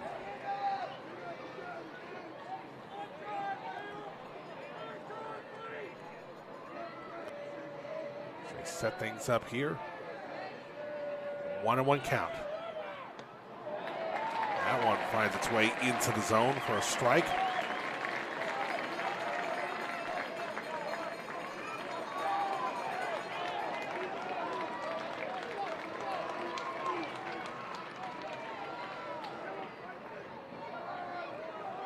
Pitch once again. He cracks that out to center field, but that should be an easy out there for Patterson Mill, and it is. So the Lions threaten, but they cannot get anything across to cut into that lead. And it's still a 4-1 Patterson Mill lead as we enter the bottom of the 5th inning.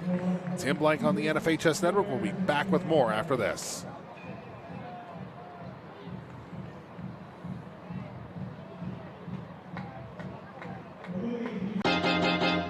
High school sports fans, relive your favorite moments. Just click the shopping cart below the video player to get your digital copy today.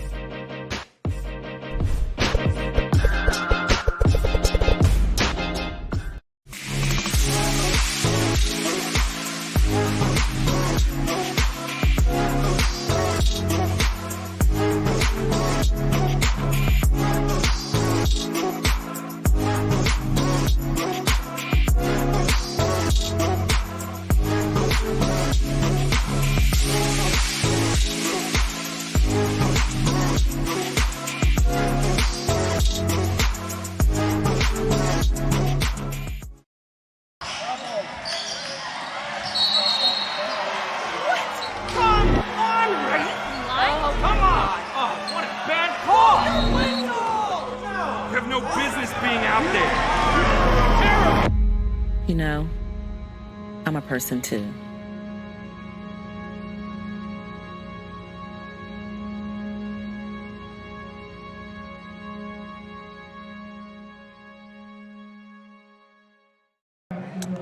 And we're back here on the NFHS Network. Tim Blank on the call as we start the bottom of the 5th inning right here. Trey McInnes now up here for Patterson Mill. He had that home run to left field in the 1st inning and was hit by pitch in the 2nd. Believe it or not, this is only his 3rd. This is his 3rd time up to the plate. First pitch gets in there for strike 1. See it coming right here. That one finds itself in there again for strike 2. Carter Shanks. He's done a pretty good job ever since he came in. Gave up a couple of base runners in the 2nd inning, but has only given up 1 base runner since then.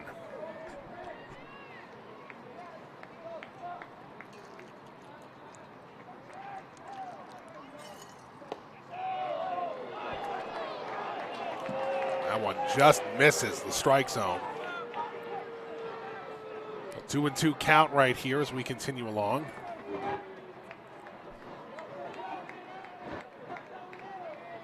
The pitch. There's a striker. Finds its way through the gap and into left field for a base hit. Trey McInnes, have yourself a day, sir. 2 for 3 on the day, and he's reached base all 3 times he's been up. So now up here for Patterson Mill, that's Bryson Hunter.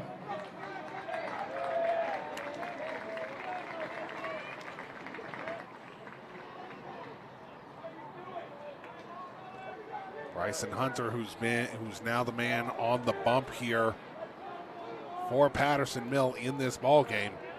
He would love nothing more than to help his own cause right here. Looking to bunt, but that one goes inside, but he pulls back. Ball 1.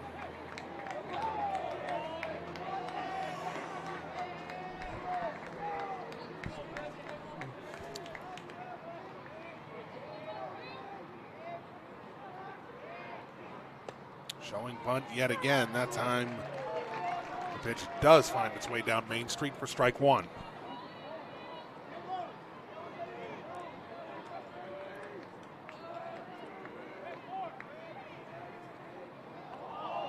that a balk? Yeah, that's a balk.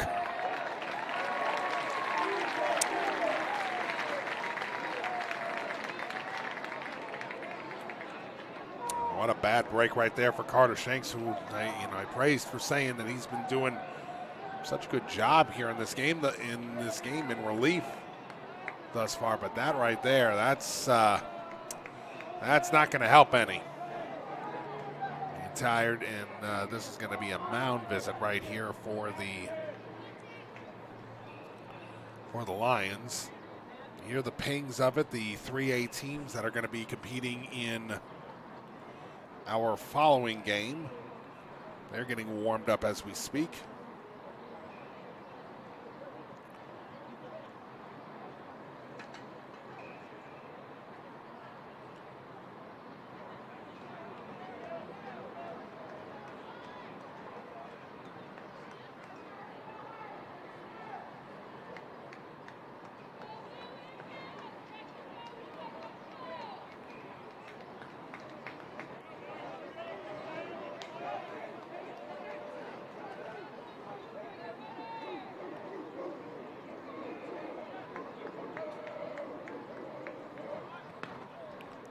That one fouled off. Trying to do the bunt attempt yet again there. Makes it 1-2 here as we continue along.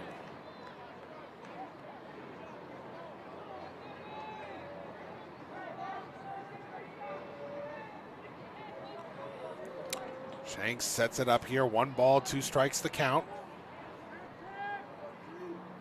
The pitch. That one is going to find its way out to right field. Easy catch, no tag up there. First out of the inning for the Huskies.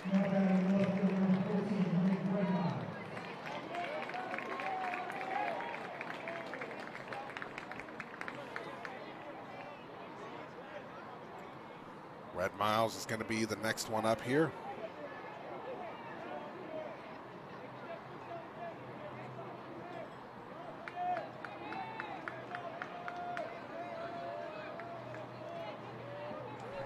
They set up right here. You got the man on first who's in the grass,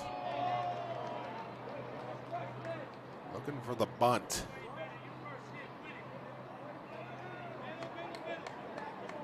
Nick Red Miles just wanting to do what he can at this point. He's walked and grounded out to short. He scored a run in that first. He's one of the 4 that came across in the first inning.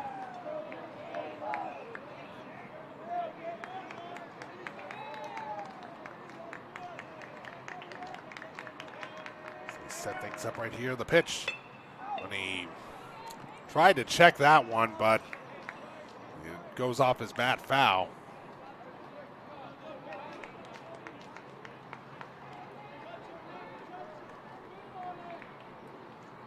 Makes it a 4-1 game. 1-1 count right here.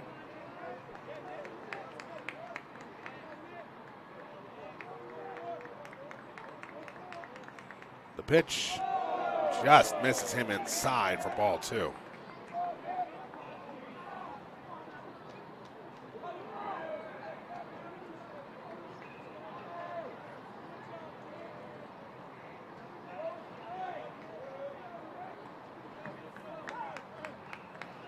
Another timeout from the umpire.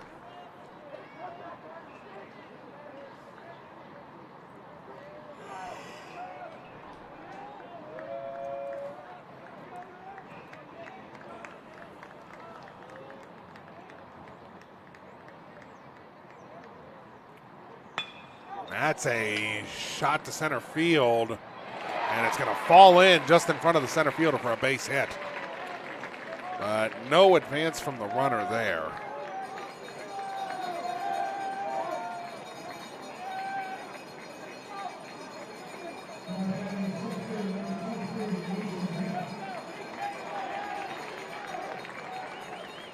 So the 4th hit of the game right there for Patterson Mill. Now you got Hemelt up here for the Huskies.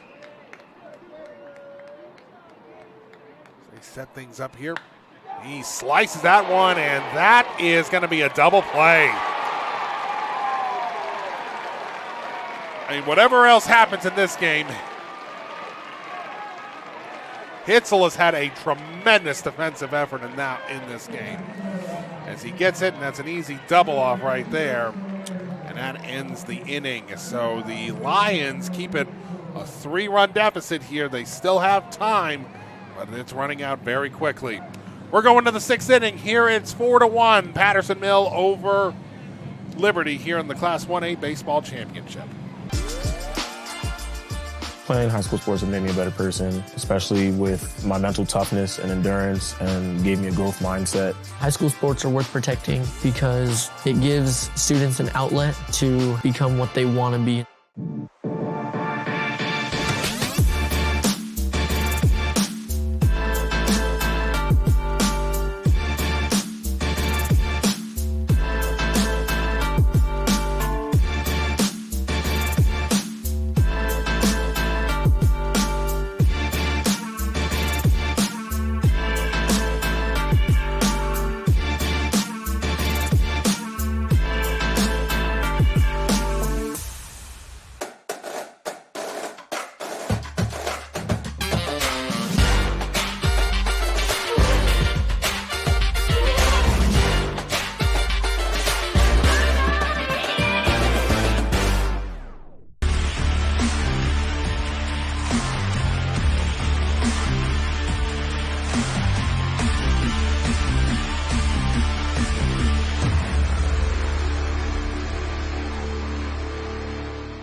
Without high school activities, there is no high school experience. It's those experiences when you go out and you meet people that you're only connected with through your passions is what really makes you become the person that you're going to become.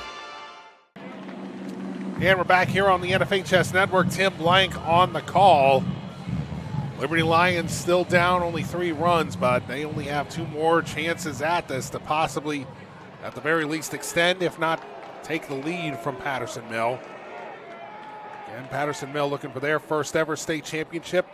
Liberty looking for their first title in 21 years, and that is a great way to start things off right there. Habert gets a single down through the gap between first and second. And 1 pitch, 1 batter, 1 man on base. It looks like we got ourselves a pinch hitter up here for the Lions. Fratelli was up last time for Liberty.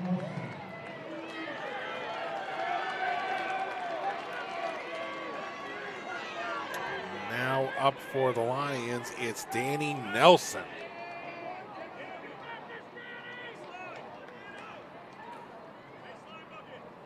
Fratelli was able to draw a walk his one time up. If nothing else, all Nelson is just trying to do here is just keep the line moving.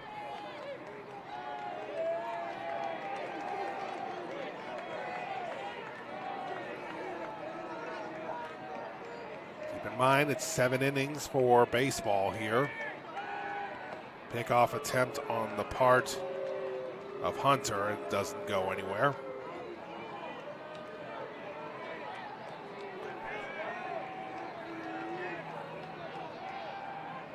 So set it up right there. Another pickoff attempt. Nothing doing.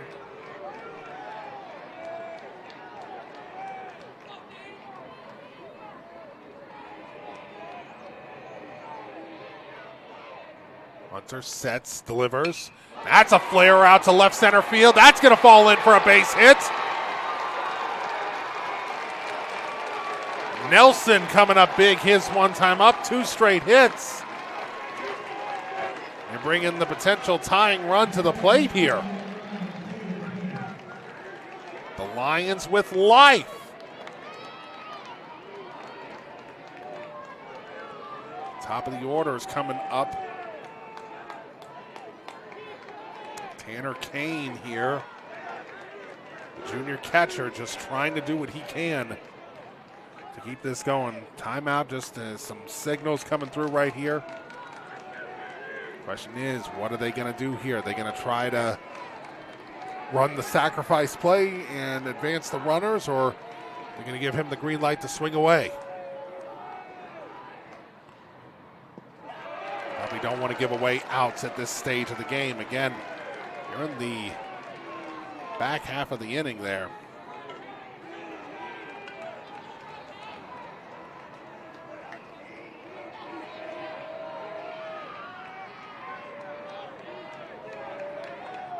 Again, with only 6 available outs, I don't think that they want to end up risking one of them. The pitch from Hunter in there for strike 1.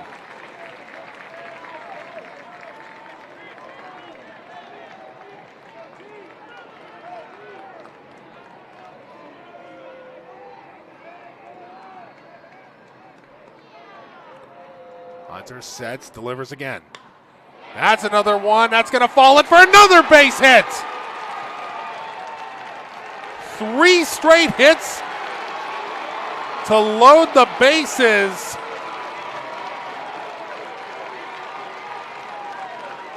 And guess who's coming to the plate? The man that started the game, Logan Gary.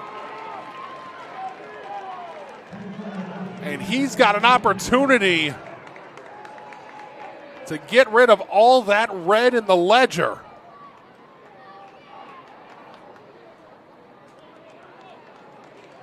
And Gary has had himself a pretty good season at the plate, hitting .400 on 22 of 55. 14 RBIs and 3 home runs in this season. Even if he gets 2 across, that puts the pressure squarely on Patterson Mill.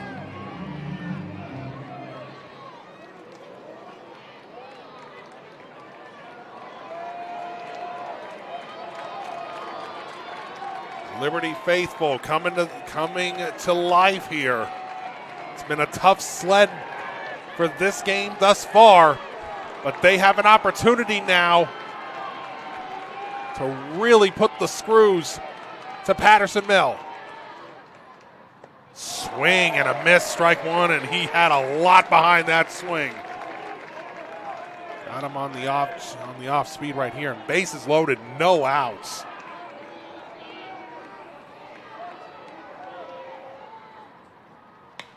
That one hit high. This could be a tag-up attempt. They're going to try to get the man home. And indeed, they'll get the man home. So a productive first out right there for Logan Gary.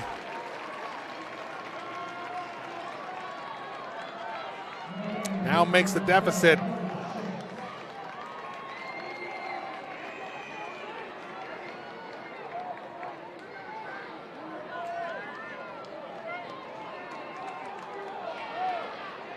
4-2.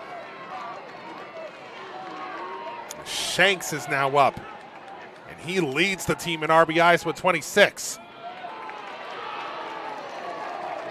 So this right here, this is the big opportunity the Lions might have to really put the pressure up on the Huskies.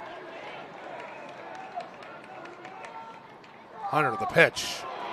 That one bobbled a little bit, but no one advances. You have to wonder if maybe some of the pressure is starting to get to Patterson Mill here a little bit.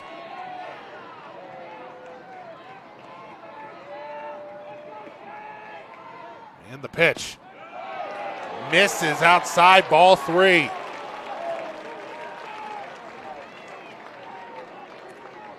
Three hits and a run in this inning right here for Liberty. Down 2 with runners on first and second. Misses outside. A 4-pitch walk. And the bases are loaded once again.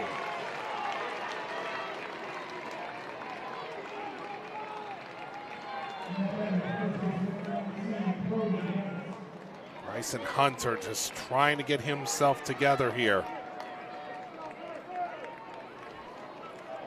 The one advantage at this moment is that it is an out at any base.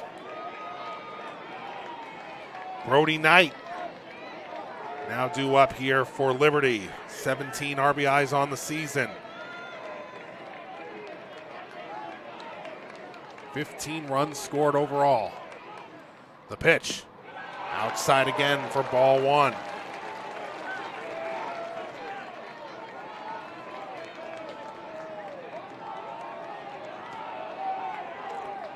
Knight 0 for 3 in this game. Struck out twice.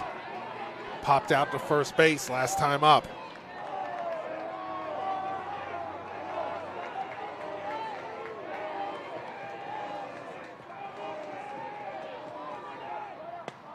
That one finds its way in there for strike 1. My apologies for not including the first out.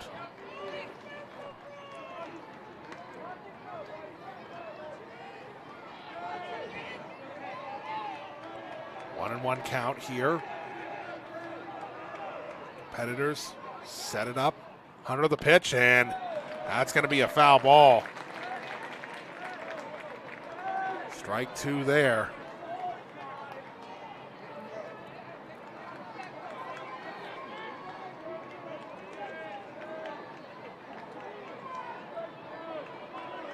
One ball, 2 strikes to count. Hunter trying to get some of the pressure off of him here. Timeout.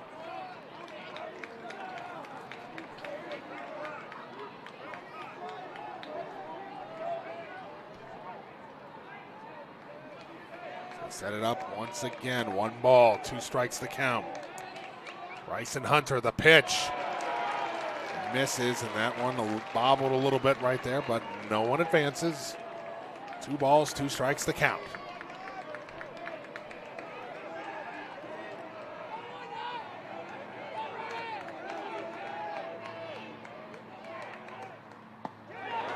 just misses outside for ball 3.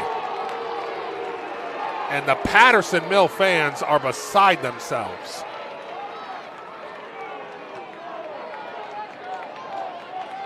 So a full count right here. This is a high-pressure situation if ever there was one. Bryson Hunter digs in. So does Knight. The pitch. And he hits that one high to center field. And the ball is caught. That's another sacrifice fly. Did he go early? He went early! Oh my goodness!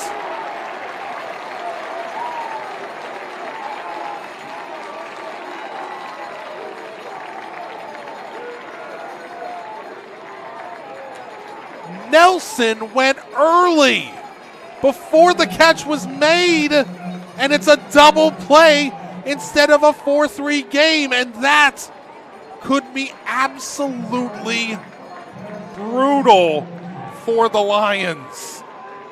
They get one across, but a critical double play at a critical moment keeps it a 2-run game here on the NFHS Network. Tim Blank will be back with more after this. They are really the ones who are on the ground and know what their students need better than anyone else. They protect the fairness and rules of high school sports. They're here to look out for us. They're here to look out for what we love to do. Our number one priority is protecting our players. That's why we're writing new rules for the sport and developing innovative educational tools that protect our athletes. This is player protection. This is high school football. High school sports fans, relive your favorite moments. Just click the shopping cart below the video player to get your digital copy today.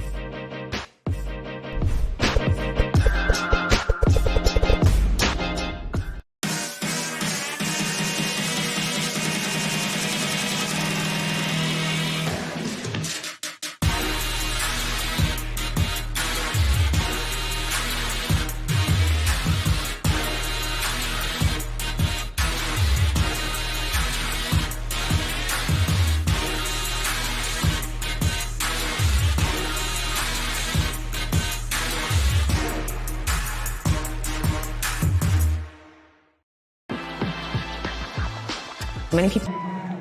We're still kind of reeling after the end of the previous inning. Your typical 9-1-5 double play off of a potential sacrifice fly that, well, right now, I mean, it should be a 4-3 game right here between the Huskies and the Lions, but the runner left early, and unfortunately, they tagged him up. Now it's 4-2. Huskies now trying to add a little bit of insurance between them and the Lions going into the 7th inning. And at the plate right now here for Patterson Mill, that is Clay Matthews with a 1-1 count on him at the moment. And Matthews walked and has walked both times. He's made it to the plate, but he hits that one down the left field line, but that will be an easy play right there for left fielder DeCerbo.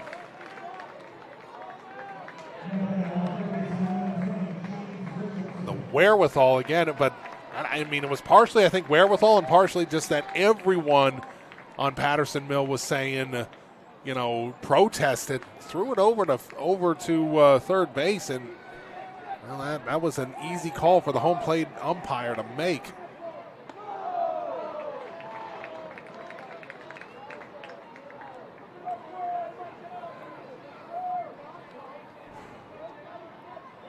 Liberty's got to be fuming in the dugout right now, not the least of which head coach Travis Inch.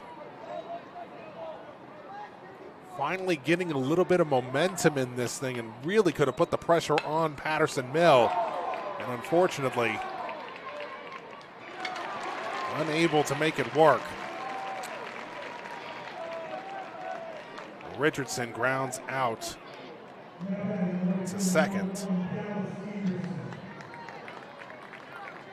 2 quick outs right here, and Anderson comes up for the Huskies. What could be their last at-bat of the ball game, barring something crazy going in the top of the 7th. We know that the Lions can string some hits together. They certainly did that last inning. So don't go anywhere, folks. This game is not over by any stretch of the imagination. 2 quick strikes there on Anderson.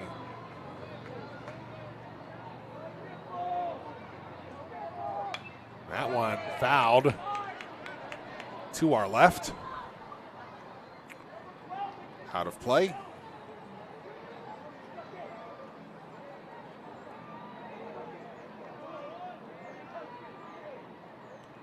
And the pitch high, ball 1.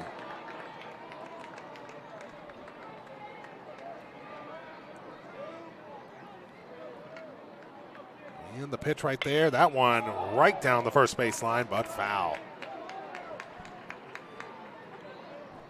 And don't go anywhere. First of 4 games here on the NFHS Network here today at Ripken Stadium. Bringing you every single game here until the conclusion of the baseball championships. The end of the athletics season here in the state of Maryland.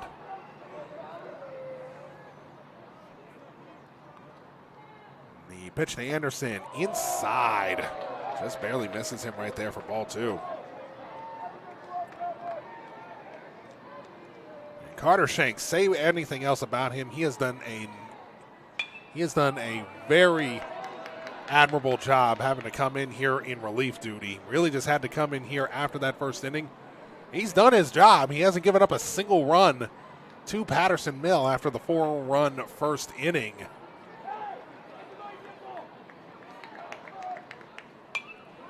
Fouled off again. Anderson battling at the moment.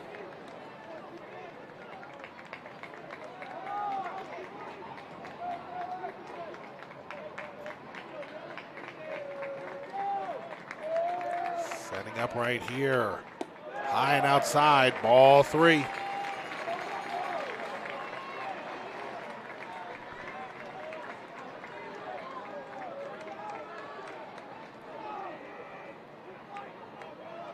Setting it up right here, the pitch, and misses low for ball 4.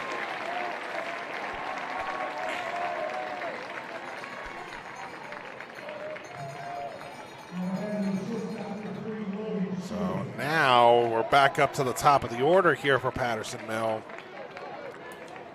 And this is kind of how it started in the first inning. 2 quick outs and then a walk. Well, correction, it was 2 quick outs and then a home run by Trey McInnes. That one really was the key play in this entire game. If you look back on it right there. You had the home run and then 4 straight walks and a flare to center field that scored the 4 runs that are on Patterson Mill's side at the moment. Those are the only 4 runs they've scored in this ball game.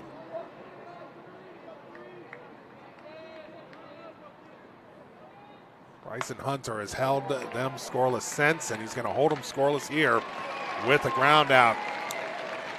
The Lions are down to their final 3 outs. Can they regain some of the momentum they had last inning and at least extend the game? We'll be back with the top of the 7th inning here on the NFHS Network right after this.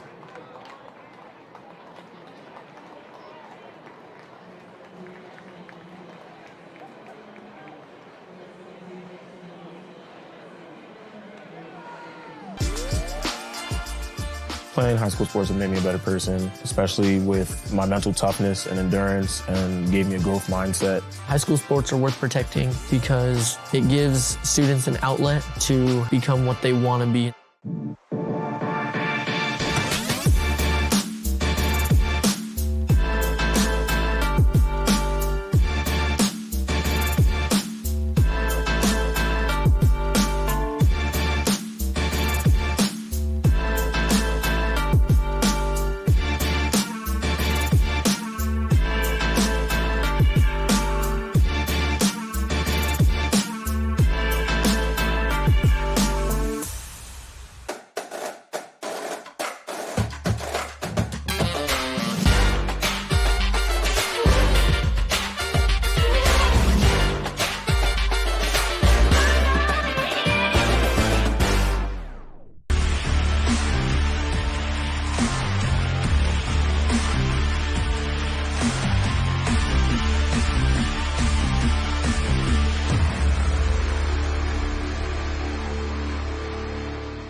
Freert, Hitzel, and DeCerbo due up here for Liberty in the top half of the 7th inning. Patterson Mill 3 outs away from their first ever state championship. Liberty needing 2 runs to at least extend the game. They were doing pretty well right there. They had 3 straight singles in the 6th inning. Had 1 sacrifice that worked out and almost had a second, but unfortunately the runner left just a little too early. First pitch there to Freert, to Brody Freert, goes foul.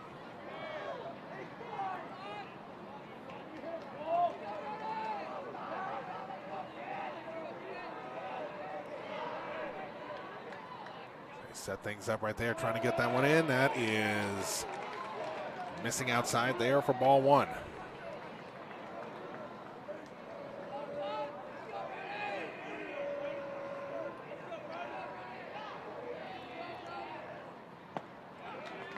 That one misses outside for ball 2.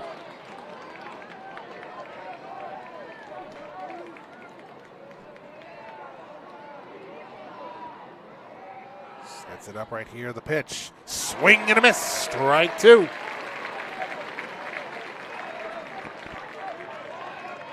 Two balls, 2 strikes to count. Bryson Hunter trying to finish what he started. Misses outside, ball 3. And Bryson came into relief in the top of the 4th inning. That one misses outside, ball 4.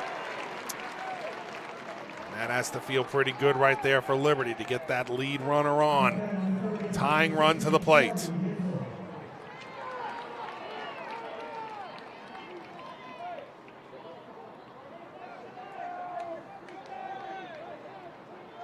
Coming up right here for Liberty is Charlie Hitzel. Hitzel pressed into duty to play third base, and he's been up to the task today defensively, but he would love to be able to make a big hit right here. He did get a single the last time up, but he's also struck out and grounded out to third base.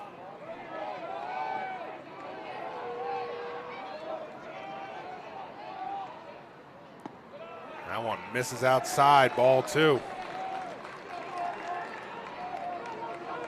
Again, Liberty had momentum on their side in the top of the 6th inning. Bryson Hunter having a little bit of difficulty right there as it's now 3-0.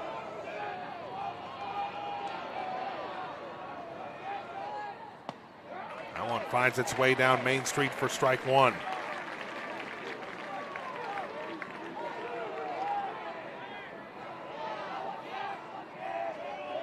Set it up right there, and that's a flare. Base hit into right field.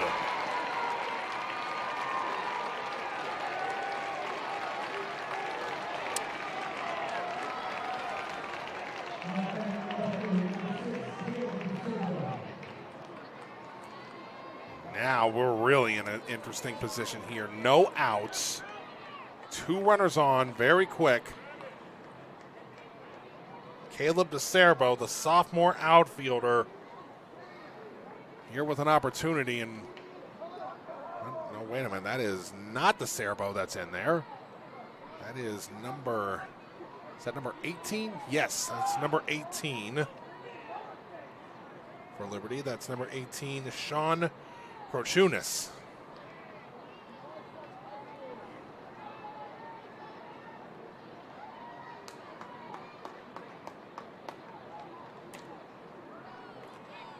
Now, a quick little discussion from the folks there with Patterson Mill. It's a 2-run lead, but it does not feel secure.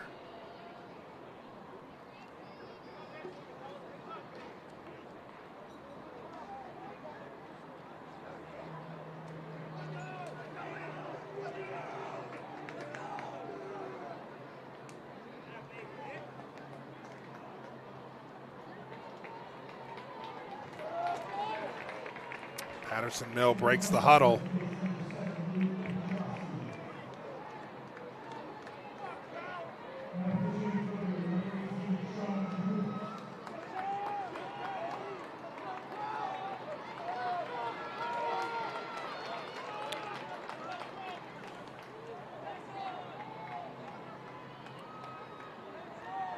They do have one other pitcher on their media form in Dallas Anderson. They're not quite ready to go to him yet.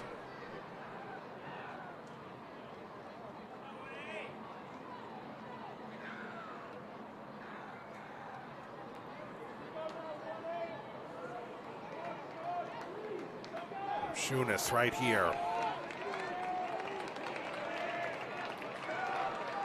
Would love to make this happen. Bryson Hunter having to set up. They're showing bunt. And that one goes foul.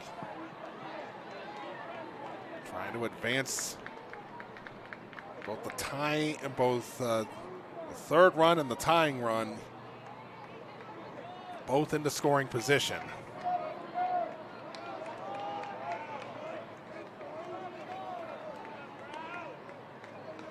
No balls, one strike the count.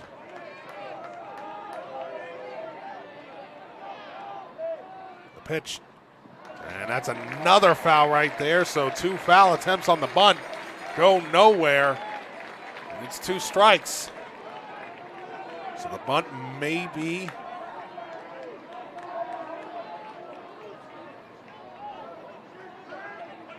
we're trying to just get him forward right here. Get the 2 runners on, possibly force them to load the bases. But now Korshunas has to make it work, and well, they're just going to throw that one outside. Ball 1. I think they're also trying to keep an eye in case Freer tries to make a run for third.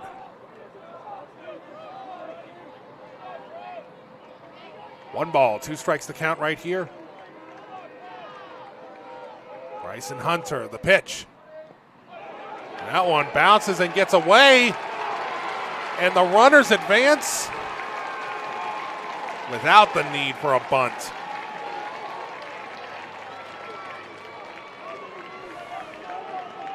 The pressure and momentum has completely flipped.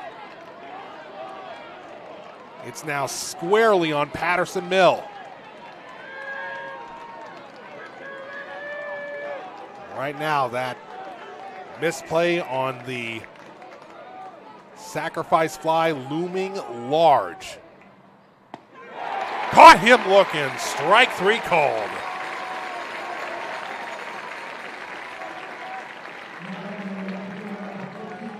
That's 1 out now.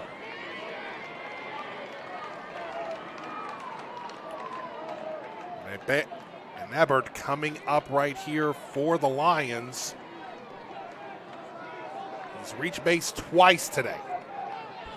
A single and a walk. And he scored the other run. And he scored the only other run that Liberty has scored in this ball game.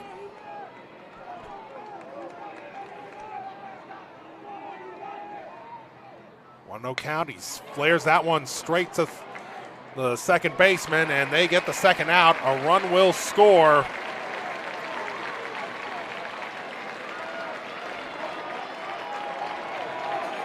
And the tying run is at third base.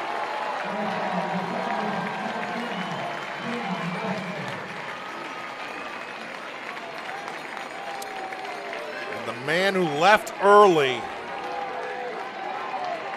Danny Nelson, has a chance to atone. Everyone in this building on their feet. The Lions down to their final out.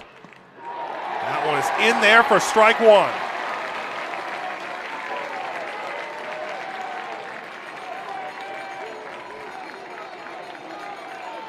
Nelson digs in. Hunter, the pitch. In there for strike two.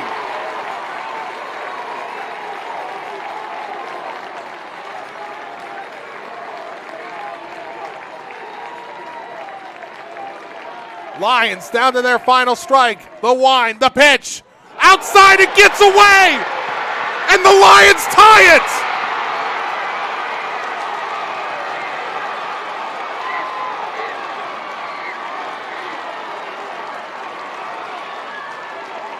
Oh my goodness!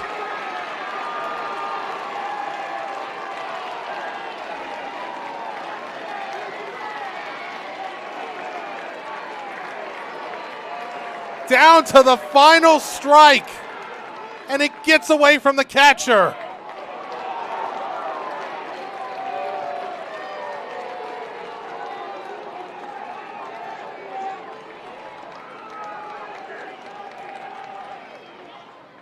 Swing and a miss, strike three, but it happens exactly 2 pitches too late.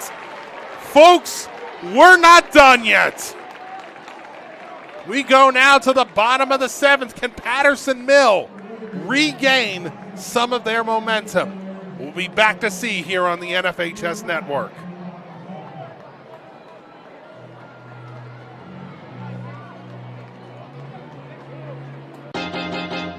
High school sports fans, relive your favorite moments. Just click the shopping cart below the video player to get your digital copy today.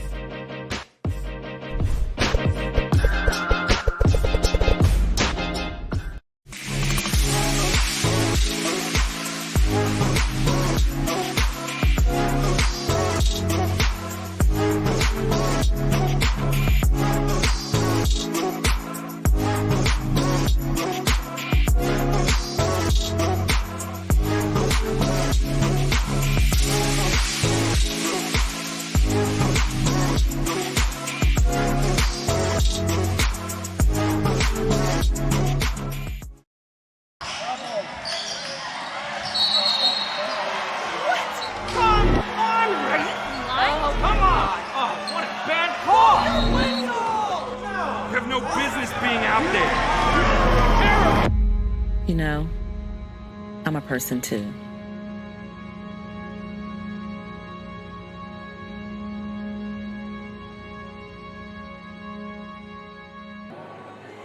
And we're back here on the NFHS Network. What a turn of events this turned into here, folks.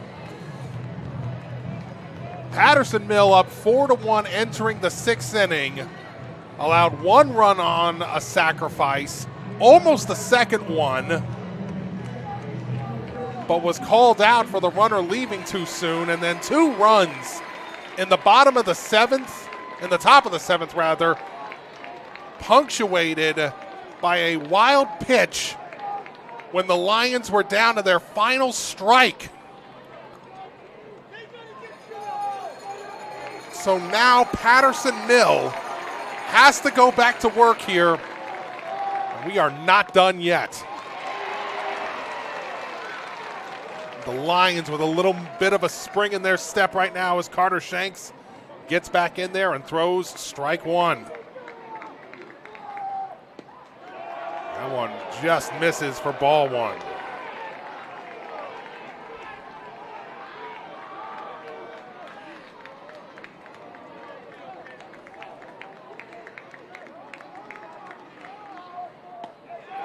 That's in there for strike 2.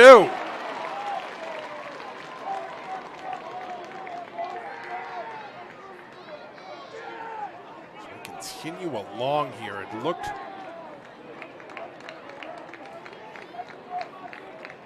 setting it up right here. That's way outside, ball 2.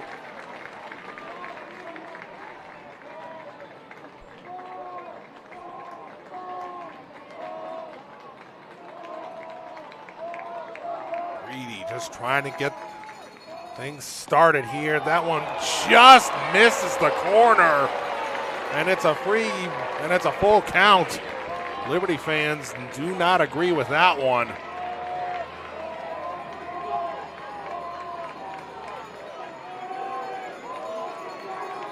Setting it up right here with 3 balls, 2 strikes. Shanks, the delivery. Swing and a miss. Strike 3.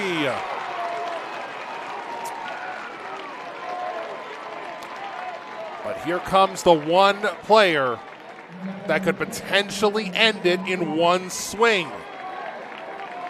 Trey McGinnis has a home run in the first inning.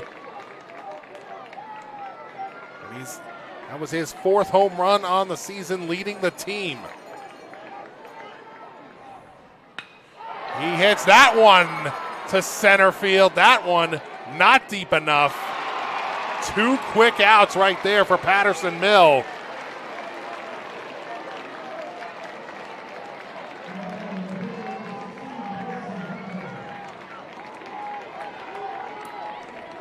And now coming up here is going to be Bryson Hunter.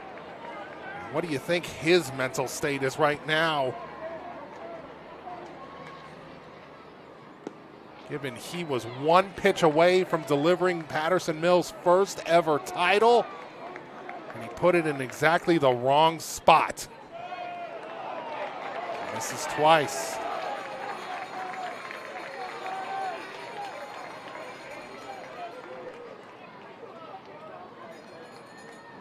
Liberty ties the game.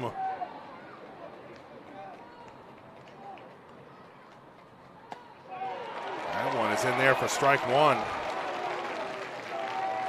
But Hunter is a .388 batter in this game. But he has not recorded a hit yet in this ball game. He's reached base once, but was caught looking and flew out to right field his last 2 times up.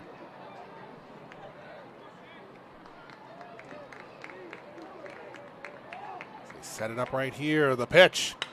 There's a hot grounder down the first base line, fielded, and an easy put out right there. And that is a 1-2-3 inning for Liberty.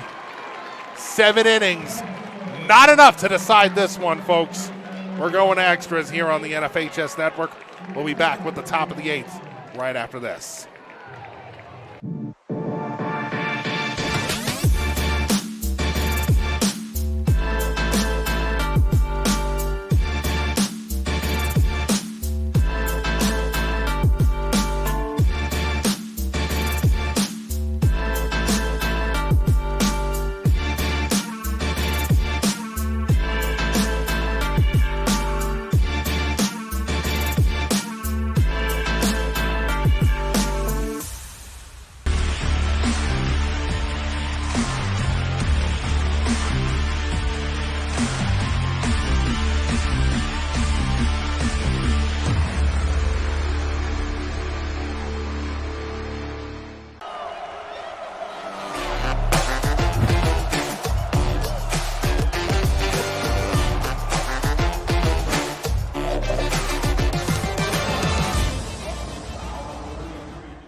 And we're back here on the NFHS Network. 7 innings, not enough to decide this one. The Lions were down to their final strike, but a wild pitch gets away and scores the tying run, and the Lions have all the momentum in the world at the moment.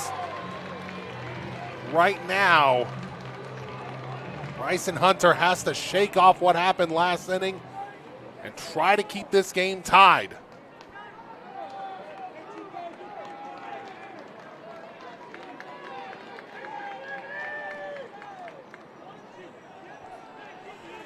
Due up is Kane, Gary, and Shanks.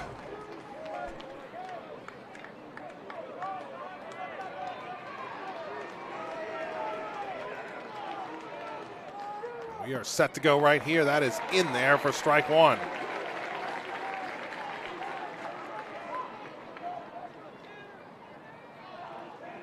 And the pitch. That one misses for ball 1.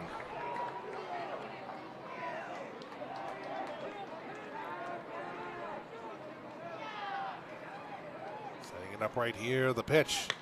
There's a flare out to right field. They're going to have to chase that one down. That's going to be extra bases. It gets almost to the warning track. And he holds up right there. If he had kept rolling, that might have been a triple.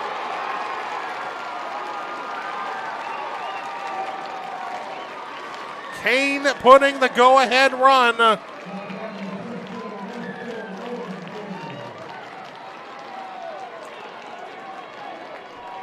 On second with one swing of the bat. Patterson Mill has got to be feeling completely beside themselves right now. Kane goes out.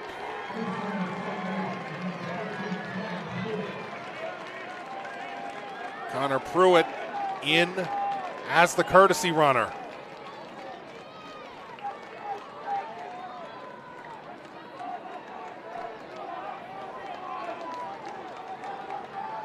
Thing to keep in mind for Liberty, they did not get their first hit in this game until the 5th inning.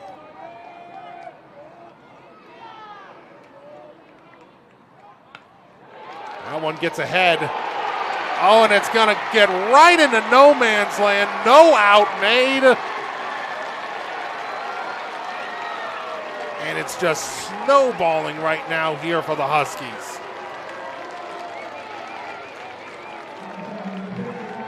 The Lions last won a title in 2004. They were still up in 2A at that point. They would still need to get 3 outs in the bottom of the 8th. But they could potentially take the lead right here, and it's going to be an intentional walk.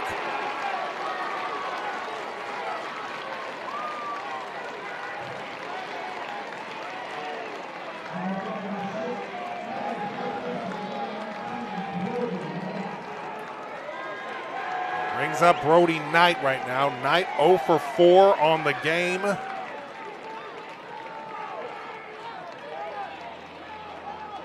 Hold on, we got a timeout on the field. And they're just trying to, and they're trying to get. They're making sure that Shanks has his courtesy runner on there. So 2 courtesy runners on right there. James Spanos in for the Lions at first. No outs, bases loaded.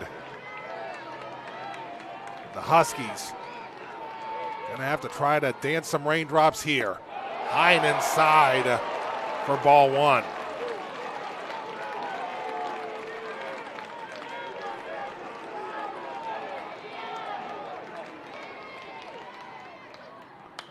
That one is popped up high, but will go out of play down the third base line onto the concourse.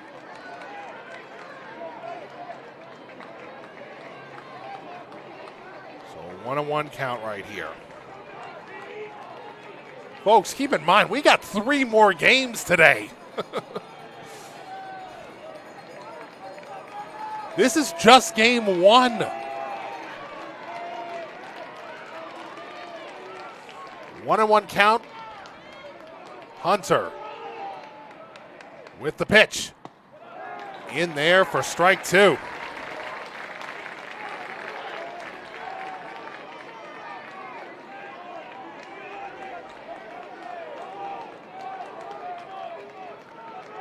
Setting it up right there. Knight's going to take time.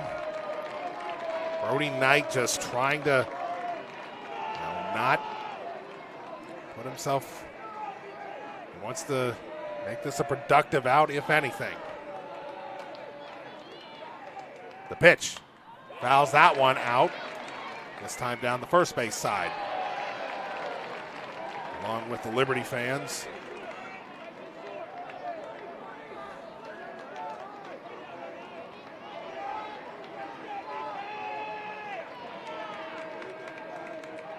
The pitch.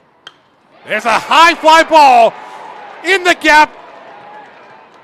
And that's going to be caught. And that will bring home a run.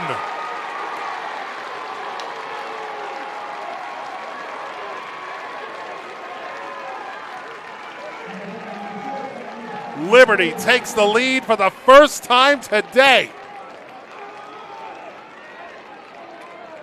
And that one almost cleared the bases.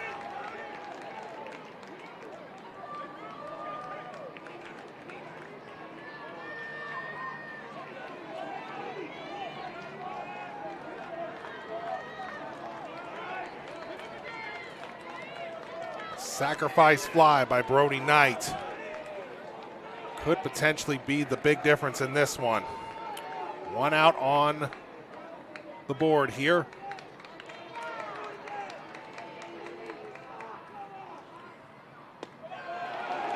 Misses high, ball one.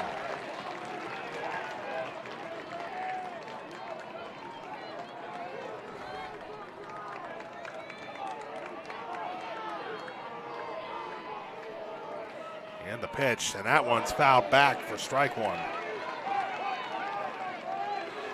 You can just hear that the Liberty faithful has come alive here. And now they know that they have all the momentum on their side.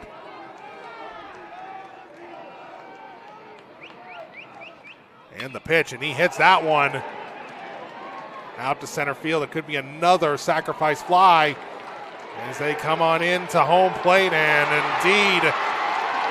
Wait a minute, did it happen again? No!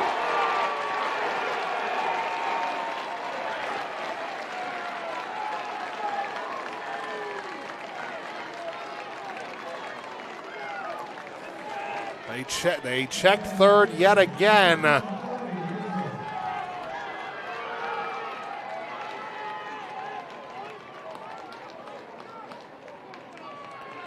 this time, no worries there. And it's a 2-run lead. 5 runs in the last 3 innings here for Liberty.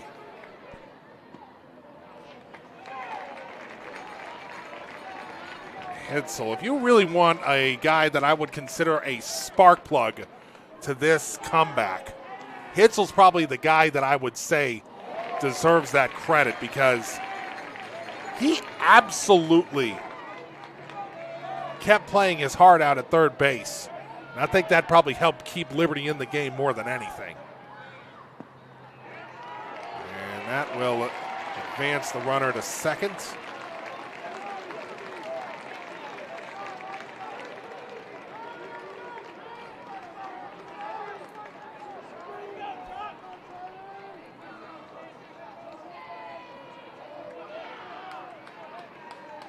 Set it up right here once again. A swing and a miss. Strike 3, but another 2 runs come across here for the Lions, and now they are 3 outs away. Does Patterson Mill have anything left to cope? We'll see how the bottom of the 8th goes when we return.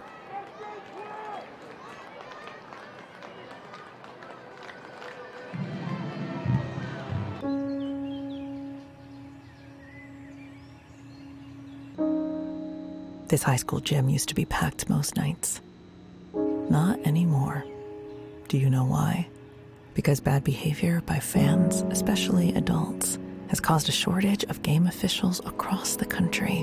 You see, without officials, we can't have sports. Don't let this become reality. It's time for a change. Let's bench bad behavior for good.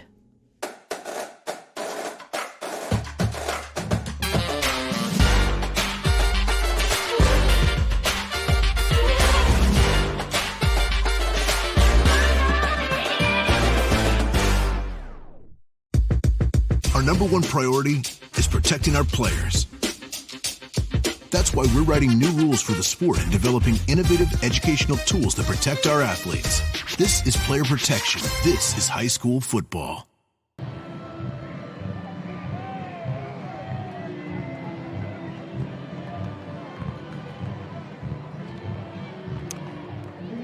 Well, now it's the last chance right here for Patterson Mill, who were 1 strike away from winning the title in the top of the 7th, but a wild pitch got the game-tying run in and then gave up 2 runs to sacrifices in the top of the 8th. So they now find themselves in a spot that they didn't think that they would be in mere moments ago.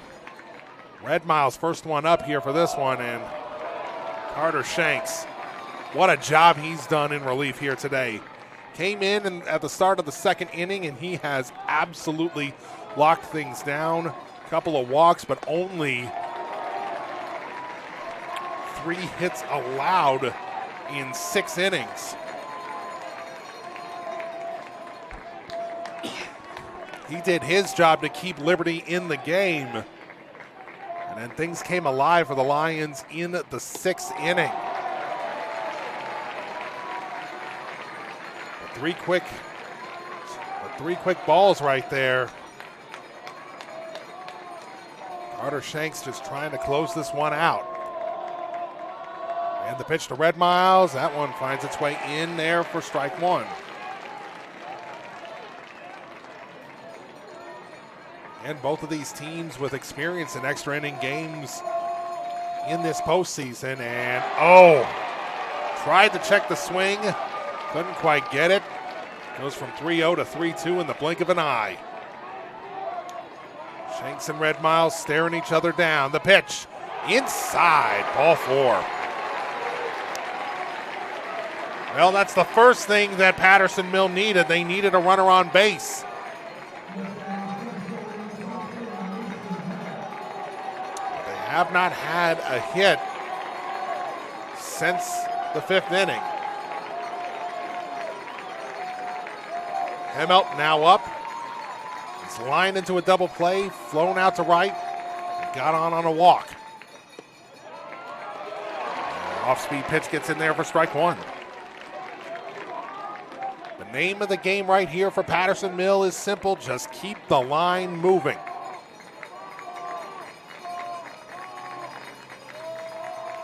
The pitch. He gets a nice hit, fair ball down the left field line. That's going to get 2 on here with no one out.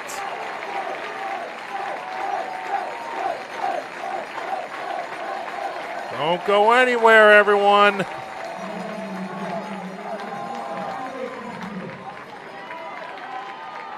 It looks like we might have a pinch hitter coming in right. No, I was wrong. Richardson coming over right there. So coming up right now, we got quick conversation with it. This could potentially be the end of the line here for Carter Shanks.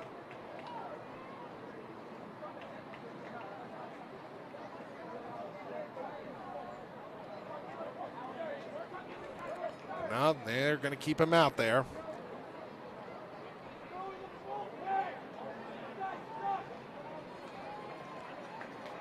Two quick base runners here for the Huskies. You got the tying run at first. You got the game-winning run at the plate. But Mathios isn't thinking large. He's just thinking keep the line moving. And all Shanks is worried about right now is just get some outs. Finds its way into the zone on the outside corner for strike one.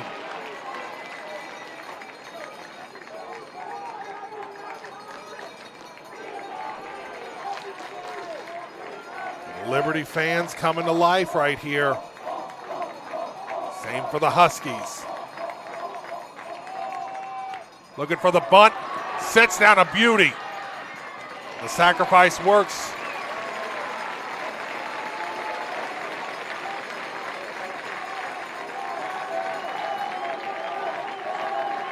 Puts it to exactly where they needed.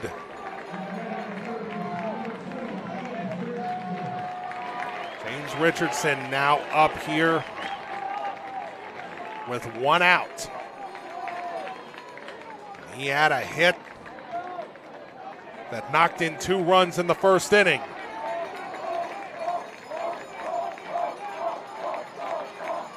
Trying to tie it now. Outside, ball 1.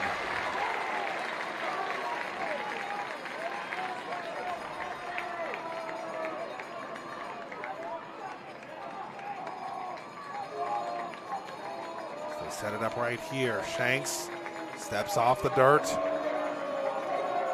Trying to just reset himself. Richardson, Anderson, and Sheeler. The next 3 up right here. Richardson is hit into a fielder's choice. Grounded out, but he does have that RBI single from the first inning. So we know he can get good contact. Shanks sets and delivers. In there for strike one.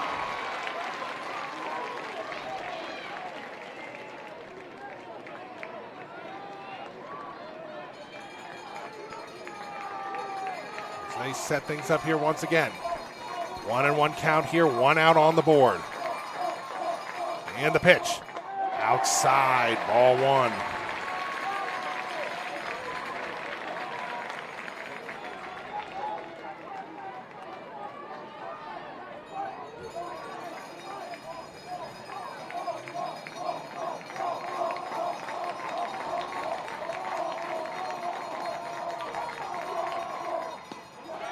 That one just finds the corner for strike two. 2-2 count right here. Huskies. All they're trying to do now is again just keep the line moving. Shanks sets. He delivers. Swing and a miss. Strike three.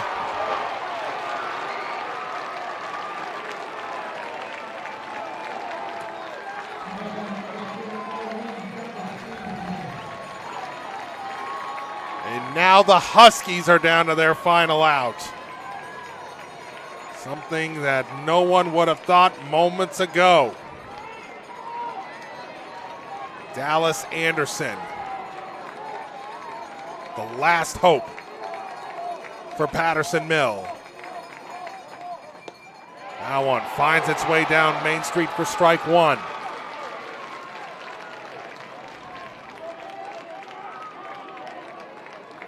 Set it up here once again. Shanks, the pitch. There's a shot down the right field line, but foul. Out of play. But now the Huskies are down to their final strike. The Lions fans, they've been waiting over 20 years to bring a title home, and they're one strike away. The pitch. Outside, ball one. Still 1-2 count. Dallas Anderson digs in.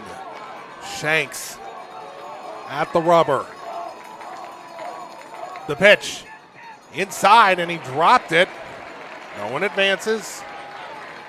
2-2 count.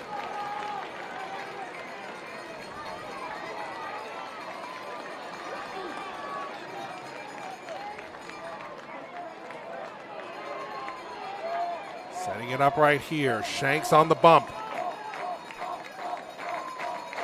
The pitch. That's down the third base line. It's fielded. The throw to first. In time. No! No! They say he was off the base. Oh my goodness. Liberty was celebrating like they'd won the title. But the umpire says the first baseman did not have his foot on the bag.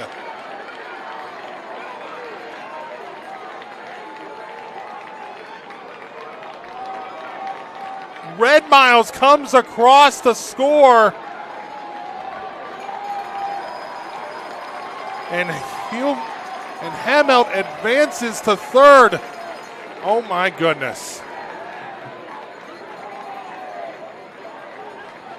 What is even going on?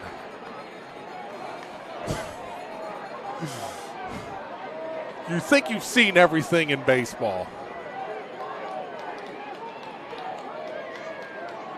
There is a conversation. Now hold on.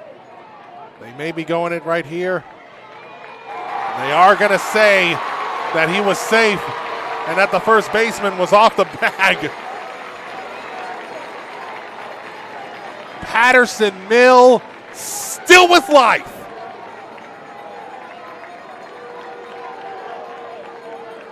And it's the top of the order.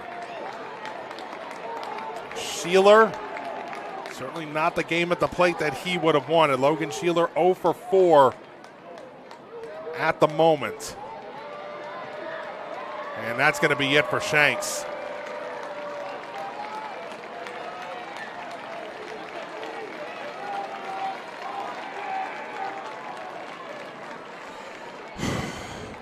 Yeah, while the new pitcher warms up, we're going to step aside and catch our breath here on the NFHS Network. We'll be back with the conclusion of this one right after this. They are really the ones who are on the ground and know what their students need better than anyone else. They protect the fairness and rules of high school sports. They're here to look out for us. They're here to look out for what we love to do. Our number one priority is protecting our players. That's why we're writing new rules for the sport and developing innovative educational tools that protect our athletes. This is player protection. This is high school football. High school sports fans, relive your favorite moments. Just click the shopping cart below the video player to get your digital copy today.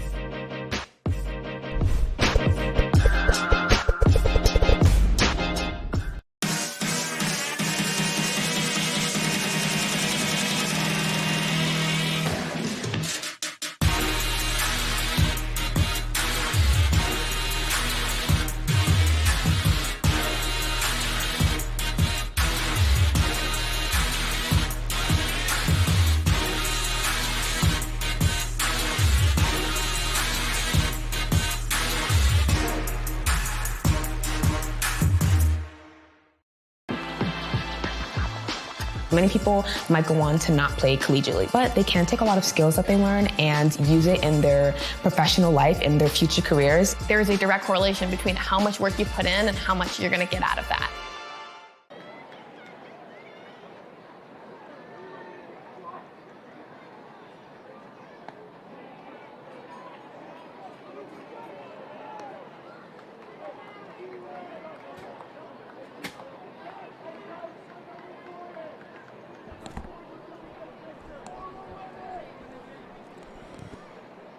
So we're back here on the NFHS Network. Warm-up still getting ready to start right here. And coming in for Liberty, this is Caleb DeSerbo coming in. Of course, if you remember, Blake DeSerbo came in earlier in the game. To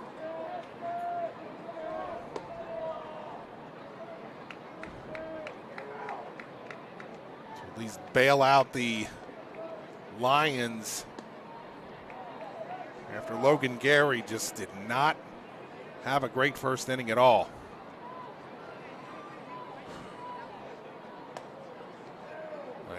Everyone here is still shocked at what just took place moments ago. It appeared for a split second that the Lions had the title in their hands, but the umpire said that the first baseman did not get his foot on the bag in time. That's why we're right here.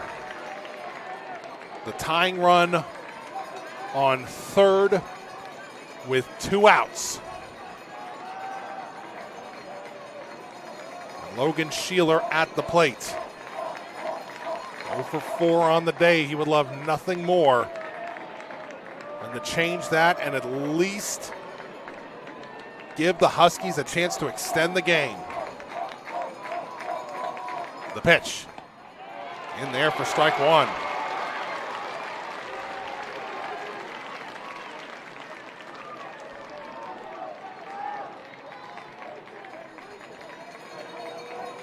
Set it up right here once again. That circle change just misses high for ball 1. Liberty fans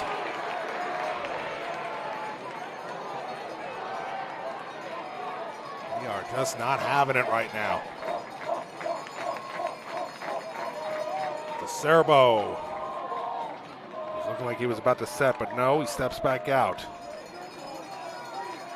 Logan Sheeler. 19 RBIs on the season coming into this game. That one misses inside for ball 2.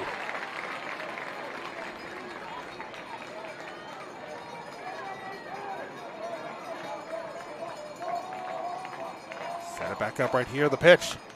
That one popped up into the air. They're settling under it. It's caught. And the Liberty Lions come from behind and win in extra innings.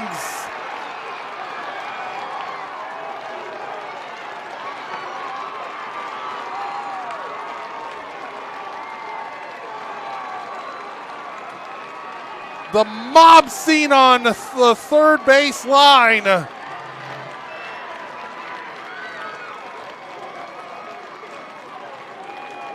But for the Patterson Mill Huskies, absolute heartbreak. One pitch away from their first ever state championship. And unfortunately for them, it has to wait yet again.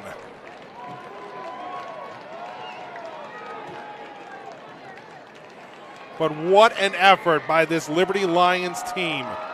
They fell behind early, and they could have very easily stayed down on themselves. But they kept the game where it was for the longest time. Finally got a run across in the fourth. And then in the sixth inning, something turned around. And the Lions roared with 5 runs in 3 innings. And they hold on in the bottom half of the 8th, even after giving up 1 run.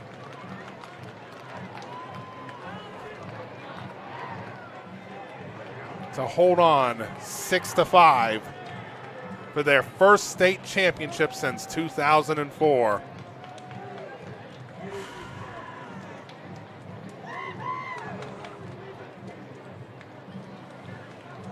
Just what a game, folks. What a game. And as I said at the beginning, this is just game 1. We've got 3 more to do today. So if you think that you've seen something, stick around. You might see some more. We'll turn things over to the PA announcer for the presentation of the medals and trophies, and then we'll wrap things up here on the NFHS Network.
And accepting the state finals trophy for Patterson Mills head coach Matt Roseman.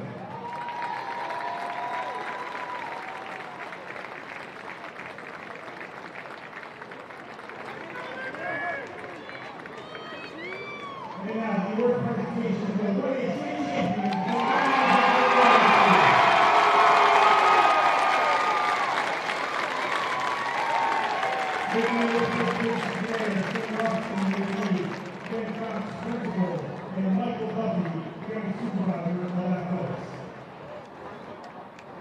Number 2, Mason Strickland. Darren McCary. James Thomas. Logan Gary. Jordan Freer. Caleb DeSorbo. Luke Petrovsky. Nathan Fertali. Tanner King. Cam Weston. Jordan Servo. Carter Schiff. Kyle Hopkins. Justin Hubert. Hunter Pruitt. Charlie Hilton. Ethan Hall. George Newman. Brody Knight. Joe Guglielmo. And Derek Seck. Assistant coaches, Wayne Jordan, Wes Patty, and Anthony Bismarck.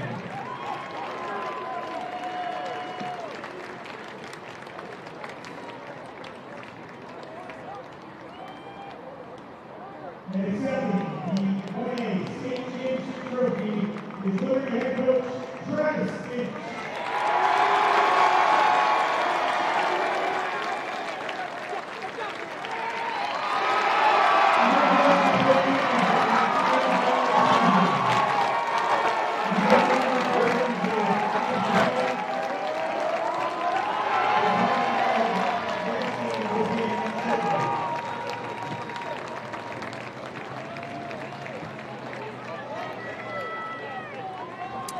Just a tremendous achievement right there for Liberty. They could have easily called it a day after giving up those first 4 runs in the first inning, but they kept at it. They battled. They kept Patterson Mill off the scoreboard for the remainder of the game, save for the bottom of the 8th inning. And they found their chances finally starting in the 6th and culminating in the 7th inning. The Lions now find themselves going back and celebrating their first state championship in over 20 years. Congratulations to them. And just heartbreak for Patterson Mill. Had the Lions down to their final strike, and one bad pitch is kind of what sunk them. But if you ask the coaches, they'll say, well, bats went cold for pretty much the entire game after that first inning. And honestly, you look at how the game went, that's pretty much the long and short of it. They never really could put anything together to really extend that 4-run lead. And 4-run leads are not as secure in high school baseball as you would think. But it's a learning moment for those gentlemen. And I get the feeling that this team will be back sooner rather than later. So that's going to do it for Game 1 here on the NFHS Network. We will have our second game of the day, the boys 3A Baseball Championship, live here on the NFHS Network. We'll bring that action to you right here in just a little while here on the network. So congratulations once again, the Liberty Lions, your Class 1A state baseball champions here in the state of Maryland with a 6-5 8-inning victory here on the NFHS Network. This has been a presentation of the NFHS Network. We'll see you in a little while for the 3A championship. 1 second from half court. Jumping for joy. First ever. A 2-on-1. Oh! Did he bring it in?